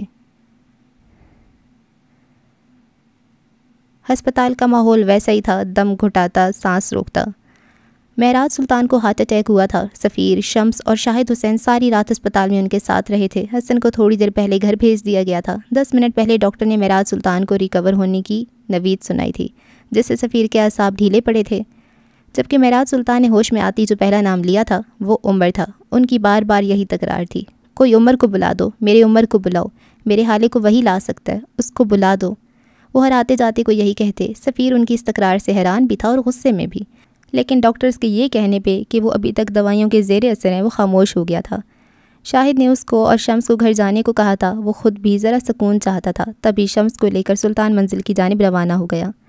اس کی گاڑی سلطان منزل کے گیٹ کے آگے رکی تھی، لیکن نہیں، صرف ایک گاڑی نہیں رکی تھی، وہاں اسی وقت اسی لمحہ ایک اور گاڑی بھی رکی تھی، عمر حیات کی گاڑی۔ سفیر گاڑی کی پچھلی سیٹ پہ بیٹھا تھا۔ گاڑی سے نکلتے عمر حیات کو دیکھ کر اس کا خون کھول اٹھا۔ وہ بپھر کر نیچے اترا تھا، لیکن اس سے پہلے عمر گھر کے اندر داخل ہو گیا تھا۔ سفیر تیز تیز چلتا اس کے قریب پہنچا تھا، اس کو پیچھے سے پکڑ کے اس کا رخ اپنی جانب کیا اور اسے مارنے کے لیے اپنا ہاتھ بلند کیا تھا، جس سے عمر نے برق رفتاری سے پکڑ لیا۔ حالے نے اس کو دیکھا تھا۔ اس کی بکھری حالت دیکھ کر دل دکھا تھا۔ وہ سادہ سے سیاہ کرتا میں ملبوس تھا۔ تمہاری ہمت کیسی ہوئی میرے گھر میں داخل ہونے کی؟ میں جان لے لوں گا تمہاری۔ پہلے میری منگیتر کو ورغلا کر میری شادی کی رات مجھے ذلیل کر دیا اور اب میرے گھر میں گھس آئے ہو۔ وہ بلند آواز میں چلا رہا تھا۔ عمر نے کوئی جواب نہیں دیا۔ اس کی آوازیں سن کر گھر کے سارے مکین باہر نکل آئے تھے۔ مہر نے یوسف سلطان کا ہاتھ پکڑ رکھا تھا۔ وہ حالے کو دیکھ کر رونے لگے تھے اور وہیں سے اپنے بازو وا کیے تھے۔ میڈا سا، میڈی حالے، میڈا سکون، وہ روتے ہوئے بول رہے تھے۔ حالے بھاگتی ہوئی ان کے قریب گئی تھی اور ان کے سینے سے لگ کر پھوٹ پھوٹ کر رونے لگی تھی۔ یوسف سلطان بھی رو رہے تھے۔ سفیر ذرا دیر کو تھم گیا تھا۔ ان سے الگ ہو کر حالے مہر کے گلے لگ گئی تھی۔ مہر اس کو تسلی دے رہی تھی، اس کا سر چوم رہی تھی، وہ رو رہی تھی۔ حالے حسینہ بیگم سے ملنے کے لیے آگے بڑھی تھی جب فروا کی آواز بلند ہوئی۔ یا یہ میلو ڈرامہ ہی ہوتا رہے گا یا کوئی اس سے پوچھے گا کہ یہ کہاں رات گزار کر آ رہی ہے، یا پھر اس کو معاف ہے سب سلطان کی عزت کو نیلام کرنا بھی، ہمیں ذلیل اور رسوا کرنا بھی، چھپ کر نکاح کرنا بھی۔ نکاح؟ حالے نے مڑ کر ان کو دیکھا تھا۔ کس نکاح کی بات کر رہی ہیں آپ؟ وہ حیران تھی۔ کتنے نکاح کر رکھے ہیں تم نے؟ میں اسی نکاح کی بات کر رہی ہوں حالے سلطان، جو تم نے اس لڑکے، عمر کی طرف اشارہ کیا تھا، اس ASP سے کر رکھا ہے۔ مجھے کچھ سمجھ نہیں آ رہی آپ کیا کہہ رہی ہیں۔ میں اس آدمی کو ٹھیک سے جانتی بھی نہیں ہوں، میرا یقین کرے، خدا کی قسم میرا اس سے کوئی تعلق نہیں ہے۔ اچھا تو پھر یہ کیا ہے؟ فروا نے موبائل کی اسکرین اس کے آگے کی تھی۔ ہسپتال کی CCTV فوٹیج، ہسپتال کا اجازت نامہ، ریسٹوران میں کھینچی گئی تصاویر۔ یا اللہ، وہ یہ کس سازش میں پھنس گئی تھی؟ وہ سنسی موبائل کو دیکھی گئی، وہ بے اختیار 2 قدم پیچھے ہٹی تھی۔ یہ سب کچھ جھوٹ ہے، وہ اٹک اٹک کر بول رہی تھی۔ سچ مختلف ہے، آپ لوگ میرا یقین کریں، خدا کے لیے کوئی میری بھی سنو، یہ جھوٹ ہے، دھوکہ ہے۔ بکواس کرتی ہو تم، جھوٹی ہو، آوارہ، بد کردار، پہلے منہ کالا کروا لیا اور اب واپس آ گئی ہو۔ کس لیے آئی ہو اب؟ ہاں، دفع ہو جاؤ یہاں سے، کوئی جگہ نہیں ہے تمہاری یہاں، خدا کی لعنت ہو تم پہ حالے۔ فروا چنگھاڑ رہی تھی۔ فروا اس کو صفائی کا موقع تو دے دو، تم اس کو بولنے تو دو، وہ میری بیٹی ہے، ایسی کوئی حرکت نہیں کر سکتی۔ حسینہ رات سے لے کر اب پہلی بار بولی تھیں۔ اگر یہ سچی ہے تو لائے، کوئی گواہی، کوئی ثبوت، کچھ ہے اس کے پاس؟ جھٹلائے ان سارے ثبوتوں کو، لائی کوئی گواہ۔ یہ ایک بھاگی ہوئی لڑکی ہے، ایک بد کردار لڑکی۔ چچی اپنی حد میں رہیں، وہ بامشکل بولی تھی۔ میں چپ رہوں؟ ہاں بھائی، گھر سے تو میں بھاگی تھی نا، مجھے ہی چپ رہنا چاہیے، مجھے ہی حد میں رہنا چاہیے۔ اب ایک بھاگی ہوئی بے حیا لڑکی مجھے بتائے گی کہ مجھے کیا کرنا ہے؟ پہلے تم خود کو تو سچا ثابت کر دو۔ سفیر عمر کو وہیں چھوڑے آگے بڑھایا تھا۔ ممی اس کو بولنے دیں، شاید وہ سچ کہہ رہی ہو۔ سفیر پگھلنے لگا تھا۔ خالے نے اس کو تشکر سے دیکھا تھا۔ خالے تم بتاؤ کیا ہوا تھا؟ وہ ذرا نرمی سے بولا تھا۔ میرا اس سے کوئی نکاح نہیں ہوا۔ وہ اب بھی حیران تھی۔ دادا جان اس نے مجھے اغوا کیا ہے، اس نے مجھے پوری رات اپنی گاڑی کی ڈگی میں بند رکھا اور تمہیں لگتا ہے ہم تمہارا اعتبار کر لیں گے؟ فروا نے اس کی بات کاٹی تھی۔ ثبوت تو حالے سلطان، ثبوت۔ باقی سب خاموش تھے، بالکل چپ۔ حالے سچ بتاؤ، سب کچھ سچ۔ اگر ایک لفظ بھی جھوٹ یا دھوکہ ہوا تو مجھ سے برا کوئی نہیں ہوگا۔ یہ لڑکا کون ہے اور تم کل رات کہاں تھی؟ یوسف سلطان کی سنجیدہ سی آواز آئی تھی۔ اسی وقت حسن بھی کمرے سے آ گیا۔ وہ حالے کے گلے لگنا چاہتا تھا لیکن یہ وقت نہیں تھا۔ میں آپ کو سب بتاتی ہوں دادا جان، سب کچھ سچ۔ یہ لڑکا، میں اس کو ٹھیک سے جانتی بھی نہیں ہوں، یہ مجھے ایک سڑک پہ زخمی ملا تھا۔ وہ ہاتھ اٹھا کے تیز تیز بولے جا رہی تھی۔ میں اس کو ہسپتال لے گئی اور اس کا علاج کروایا۔ ہارون بھی میرے ساتھ تھا، میں اکیلی نہیں تھی۔ میرا اور اس کا کوئی نکاح نہیں ہوا۔ کچھ دن پہلے اس نے مجھے پرپوز کیا تھا، میں نے منع کر دیا۔ اور وہ رونے لگی تھی۔ اور اس نے مجھ سے بدلہ لیا دادا، یہ مجھے اپنے گھر لے گیا۔ دادا اس نے مجھے اپنی گاڑی میں بند کر دیا۔ اس کو پولیس کے حوالے کریں، اس کو سزا دلوائیں، اس نے میری عزت خراب کی ہے۔ وہ اجازت نامہ اور باقی سب کچھ بھی سچ نہیں ہے۔ میں نے بس اس کا علاج کروانے کو جھوٹ بولا تھا، مجھ سے غلطی ہو گئی۔ وہ پھوٹ پھوٹ کر رونے لگی تھی۔ اس کے جملے بے ترتیب تھے۔ اسی وقت شمس ہسپتال سے واپس آئے تھے۔ حالے اور عمر کو دیکھ کر ان کا چہرہ سرخ ہو گیا تھا۔ وہ تیش سے اس کی جانب آئے تھے۔ کہاں تھی تم بدذات؟ سارے شہر میں ہمیں رسوا کر کے چین نہیں ملا، جو اب یہاں آ گئی ہو ذلیل لڑکی۔ باپ کو مرنے کے لیے چھوڑ کر چلی گئی۔ میرا بھائی ہسپتال میں مر رہا ہے اور تم اس 2 ٹکے کے ESP کے ساتھ۔ اس کا بازو بری طرح جھنجھوڑتے چلا رہے تھے۔ میری بہن کو چھوڑے چچا جان۔ حسن نے ان کا بازو پکڑ کے ان کو دور کرنا چاہا، جسے شمس نے بری طرح جھٹک دیا تھا۔ بے غیرت، تم نے اپنی غیرت بیچ کھائی ہے کیا؟ تمہاری بہن گھر سے بھاگ گئی تھی، کیا سب کچھ بھول گئے ہو؟ وہ دھاڑے تھے۔ میری بہن نہیں بھاگی، جو کچھ بھی ہوا ہے وہ ایک حادثہ ہے۔ میری بہن جھوٹ نہیں بولتی، آپ خود کو غیرت مند کہتے ہیں، یہ آپ کی غیرت؟ میری بہن پہ ہاتھ اٹھانا، اس کو ذلیل کرنا؟ اور بس یہاں شمس کا ہاتھ اٹھا تھا اور حسن کی گال کو سرخ کر گیا تھا۔ حسینہ نے فوراً اس کو دور کیا تھا اور اپنے پیچھے چھپا لیا تھا۔ وہ چپ نہیں ہوا تھا، وہ اب بھی بول رہا تھا۔ یتیم نہیں ہے جو ہم یوں مار پیٹ کریں گے آپ۔ میری بہن کو ہاتھ بھی لگایا تو سب کو مار دوں گا، چھوڑوں گا نہیں کسی کو۔ یتیم نہیں ہوں میں، مرا نہیں ہے میرا باپ۔ وہ روتے ہوئے چلا رہا تھا جبکہ حالے ٹھہر سی گئی تھی۔ عمر کو بھی کچھ گڑبڑ کا احساس ہوا تھا۔ شمس یہاں تھے، سفیر یہاں تھا، تو پھر معراج کہاں تھے؟ بابا کہاں ہیں؟ وہ سفیر کی طرف بدقت بول پائی تھی۔ ہسپتال میں تمہارا باپ مر رہا ہے، وہ تمہاری کرتوتوں کی سزا بھگت رہا ہے میرا بھائی۔ وہ بری طرح چیخ رہے تھے۔ حالے نے خاموشی سے اپنا ہاتھ چھڑایا تھا۔ عمر کو بے اختیار جھٹکا لگا تھا۔ اس نے جانے کو قدم موڑے تھے لیکن پھر رک گیا۔ وہ حالے کو ایسے چھوڑ کر نہیں جا سکتا تھا۔ وہ بھرے مجمع میں اس پہ الزام لگا سکتی تھی لیکن وہ اس مجمع میں اکیلا چھوڑ کر نہیں جا سکتا تھا۔ اس کی اپنی سوچ تھی، عمر کی اپنی مجبوری تھی۔ میں بابا کے پاس جا رہی ہوں، مجھے جانا ہوگا۔ وہ اپنے چہرے پہ ہاتھ پھیرتی خود کو بمشکل نارمل رکھتی بولی تھی۔ وہ آگے بڑھی تھی جب سفیر نے اس کی کلائی دبوچ لی تھی۔ تمہیں پہلے اپنی بے گناہی ثابت کرنی ہوگی حالے، وہ اس پارٹ سے لہجے میں بولا تھا۔ میں بے گناہ ہوں سفیر، میرا یقین کریں، وہ بہتی ہوئی آنسوؤں سے بولی تھی۔ ثابت کرو، حتمی لہجہ۔ اگر تم اتنی ہی نیک ہو تو رات اس گاڑی میں اپنی مرضی سے کیوں بیٹھی تھیں؟ سب دیکھ چکے ہم، بے وقوف سمجھ رکھا ہے کیا؟ شمس نے اس کو جھڑکا تھا۔ میں اس وقت ہارون سے بات کر رہی تھی چچا جان، میرا اس طرف دھیان نہیں تھا۔ آپ لوگ میرا یقین کیوں نہیں کرتے؟ یہ آدھی فوٹیج ہے، اس رات میرے ساتھ ہارون بھی تھا، میں اکیلی نہیں تھی، میرا یقین کریں، اس لڑکے سے میرا کوئی تعلق نہیں ہے۔ رو رو کر اس کی آنکھیں سرخ ہو گئی تھیں۔ ٹھیک ہے، ایسا کرتے ہیں، ہارون سے پوچھ لیتے ہیں، فروا مطمئن سی بولی تھی۔ حالے نے مڑ کر ان کو دیکھا تھا، ان کی آنکھیں چمکنے لگی تھیں۔ آنسو ذرا دیر کو تھم گئے۔ یہ اس کو پہلے یاد کیوں نہیں آیا تھا؟ ہاں، آپ لوگ ابھی ہارون کو کال کریں اور اس سے پوچھیں، وہ سب جانتا ہے، اس کو سب پتہ ہے، وہ مال میں ہونے والی ملاقات کے بارے میں بھی جانتا ہے۔ وہ یکدم پرجوش ہو گئی تھی۔ فروا نے ہارون کو کال ملائی تھی، بیل جا رہی تھی۔ مہر، حسینہ، حسن، سفیر، شمس اور یوسف سلطان سب اس فون کے اسپیکر سے نکلنے والی آواز کے منتظر تھے۔ ہارون نے کال پک کر لی تھی۔ ہیلو، اس کی آواز نیند میں ڈوبی ہوئی تھی۔ ہارون نے فروا بات کری ہوں بیٹے، وہ مسکرا کر بولی تھی۔ دوسری طرف ہارون سیدھا ہو کر بیٹھ گیا تھا۔ جی بولے آنٹی، میں سن رہا ہوں، حالے تو ٹھیک ہے نا؟ نکاح ہو گیا خیر سے؟ وہ پریشان ہو گیا تھا۔ رات نکاح سے پہلے بات ہوئی تو تھی بیٹا تم دونوں کی، پوچھا نہیں تم نے اس کا حال چال؟ رات کب؟ میری تو اسے 4 دن سے بات ہی نہیں ہوئی۔ سفیر نے زخمی نظروں سے حالے کو دیکھا تھا۔ یوسف سلطان نے آنکھیں میچ لی تھیں۔ پہلا جھوٹ۔ اچھا، مجھے غلط فہمی ہوئی ہوگی۔ پھر انہوں نے بات سنبھالی تھی۔ حالے نے ان کے ہاتھ سے موبائل لے لیا تھا۔ ہارون، انہیں بتاؤ اس رات کے بارے میں تم جانتے ہو نا، جب ہم دونوں ہسپتال میں تھے؟ وہ لڑکا عمر یاد ہے نا تمہیں؟ سچ بولنا ہارون، ان کو بتاؤ سب کچھ پلیز۔ انہیں بتا دو کہ اس رات تم بھی میرے ساتھ تھے، ہم نے اس لڑکے کا علاج کروایا تھا اور اگلے دن اس سے ملے بھی تھے۔ اور وہ مال والی بات، وہ بھی بتاؤ ہارون، سب بتا دو۔ اس کا لہجہ رندا ہوا تھا۔ ہارون کچھ دیر کو خاموش ہو گیا اور جب بولا تھا، کیا کہہ رہی ہو؟ کون عمر حیات؟ حالے کے قدم بے اختیار لڑکھڑائے تھے، اس کی آنکھیں بے یقینی سے پھٹی رہ گئیں۔ کون سی رات؟ کون سا ہسپتال؟ کیا بول رہی ہو تم؟ اس کو لگا تھا جیسے کسی نے بھرے بازار میں اس کے منہ پہ جوتا دے مارا ہو۔ ایسی اذیت تو کبھی نہیں ہوئی تھی۔ ہم دونوں کسی کو اپنے ساتھ ہسپتال لے گئے؟ Are you crazy? رات سے لے کر اب تک بلکہ اپنی ساری زندگی میں ایسی اذیت، ایسی ذلت، ایسی رسوائی اس نے نہیں دیکھی تھی۔ اس کے وجود میں کوئی جنبش نہ ہوتی تھی، وہ پتھر کے مجسمے کی طرح ایک جگہ جم گئی تھی۔ کوئی مذاق کر رہی ہو؟ پرینک کر رہی ہو نا؟ وہ ہنستے ہوئے پوچھ رہا تھا۔ ساری دنیا بھی اگر تمہیں چھوڑ دے تو ہارون شاہد تمہارے ساتھ کھڑا ہوگا۔ سفیر نے آگے بڑھ کر موبائل اس کے ہاتھ سے کھینچ کر زمین پہ دے مارا تھا۔ ساری دنیا جب تمہارے خلاف بولے گی تو ہارون شاہد تمہارے حق میں بولے گا۔ سفیر بری طرح اس کا بازو جھنجھوڑ رہا تھا، اس کو گالیاں دے رہا تھا۔ پوری دنیا اگر تمہیں دھتکارے گی تو میں اپناؤں گا۔ سفیر کا ہاتھ اٹھا تھا اور حالے کے سبھی چہرے پہ اپنی چھاپ چھوڑ گیا تھا۔ عمر فاصلے پہ کھڑا تھا، وہاں سے بھاگتا ہوا آیا تھا۔ 2 3 4 سفیر نے اس پہ تھپڑوں کی بارش کر دی تھی، لیکن حالے کے منہ سے کوئی آواز نہیں نکلی تھی۔ ہاتھ اٹھانا تو دور، وہ مجھ سے اونچی آواز میں بات نہیں کر سکتے۔ بے غیرت، بے حیا لڑکی، بد چلن ہو تم، بد کردار، تمہاری جرأت کیسی ہوئی؟ اس کو سفیر کی کوئی آواز نہیں آ رہی تھی، اس کے کانوں کے پردوں پہ کسی اور آواز کا راز تھا۔ تم میری دنیا ہو حالے، وہ مجھ پہ کبھی ہاتھ، میں تمہیں اپناؤں گا۔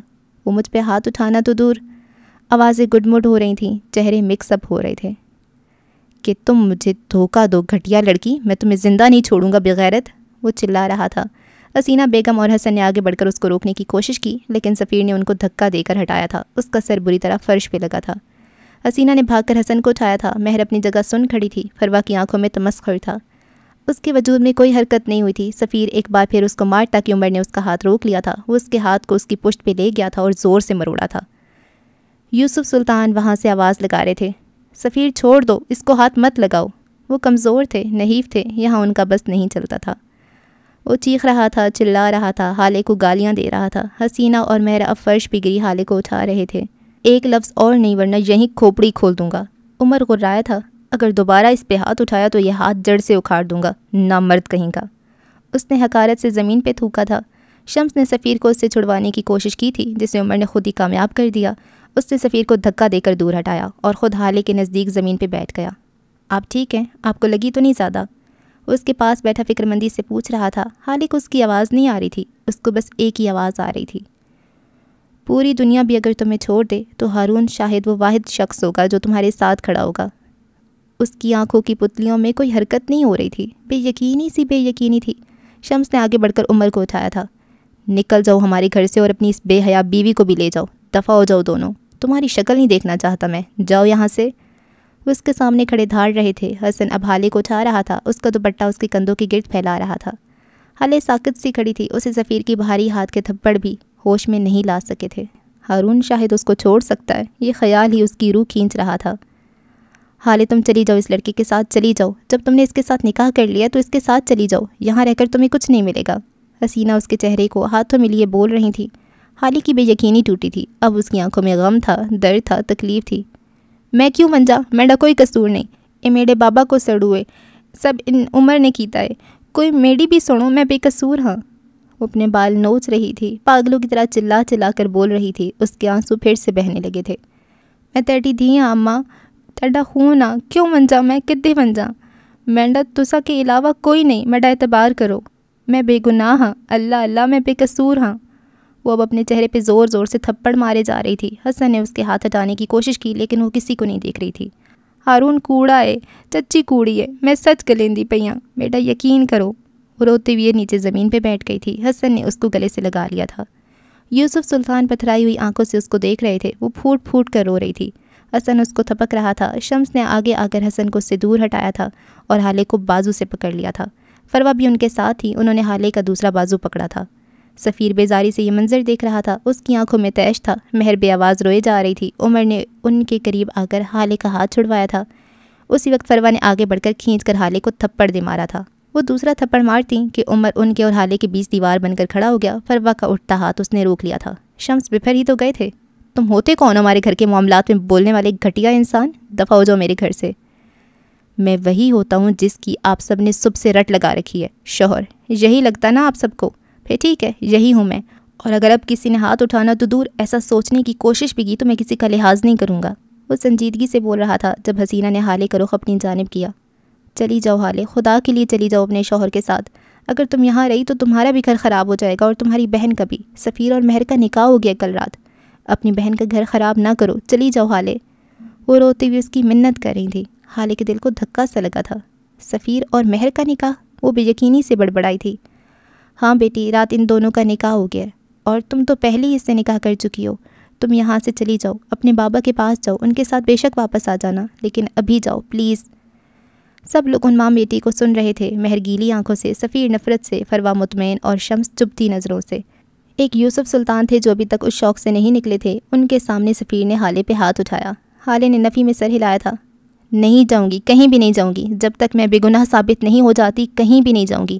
یہ کسی کے باپ کا گھر نہیں ہے، میں یہیں رہوں گی۔ اس کا لہجہ اٹل تھا۔ یہ میرا گھر ہے ہالے۔ یوسف سلطان کی باروب آواز سارے میں گونجی تھی۔ اور میں تمہیں کہتا ہوں کہ یہاں سے نکل جاؤ اور آئندہ مجھے اپنی شکل مت دکھانا۔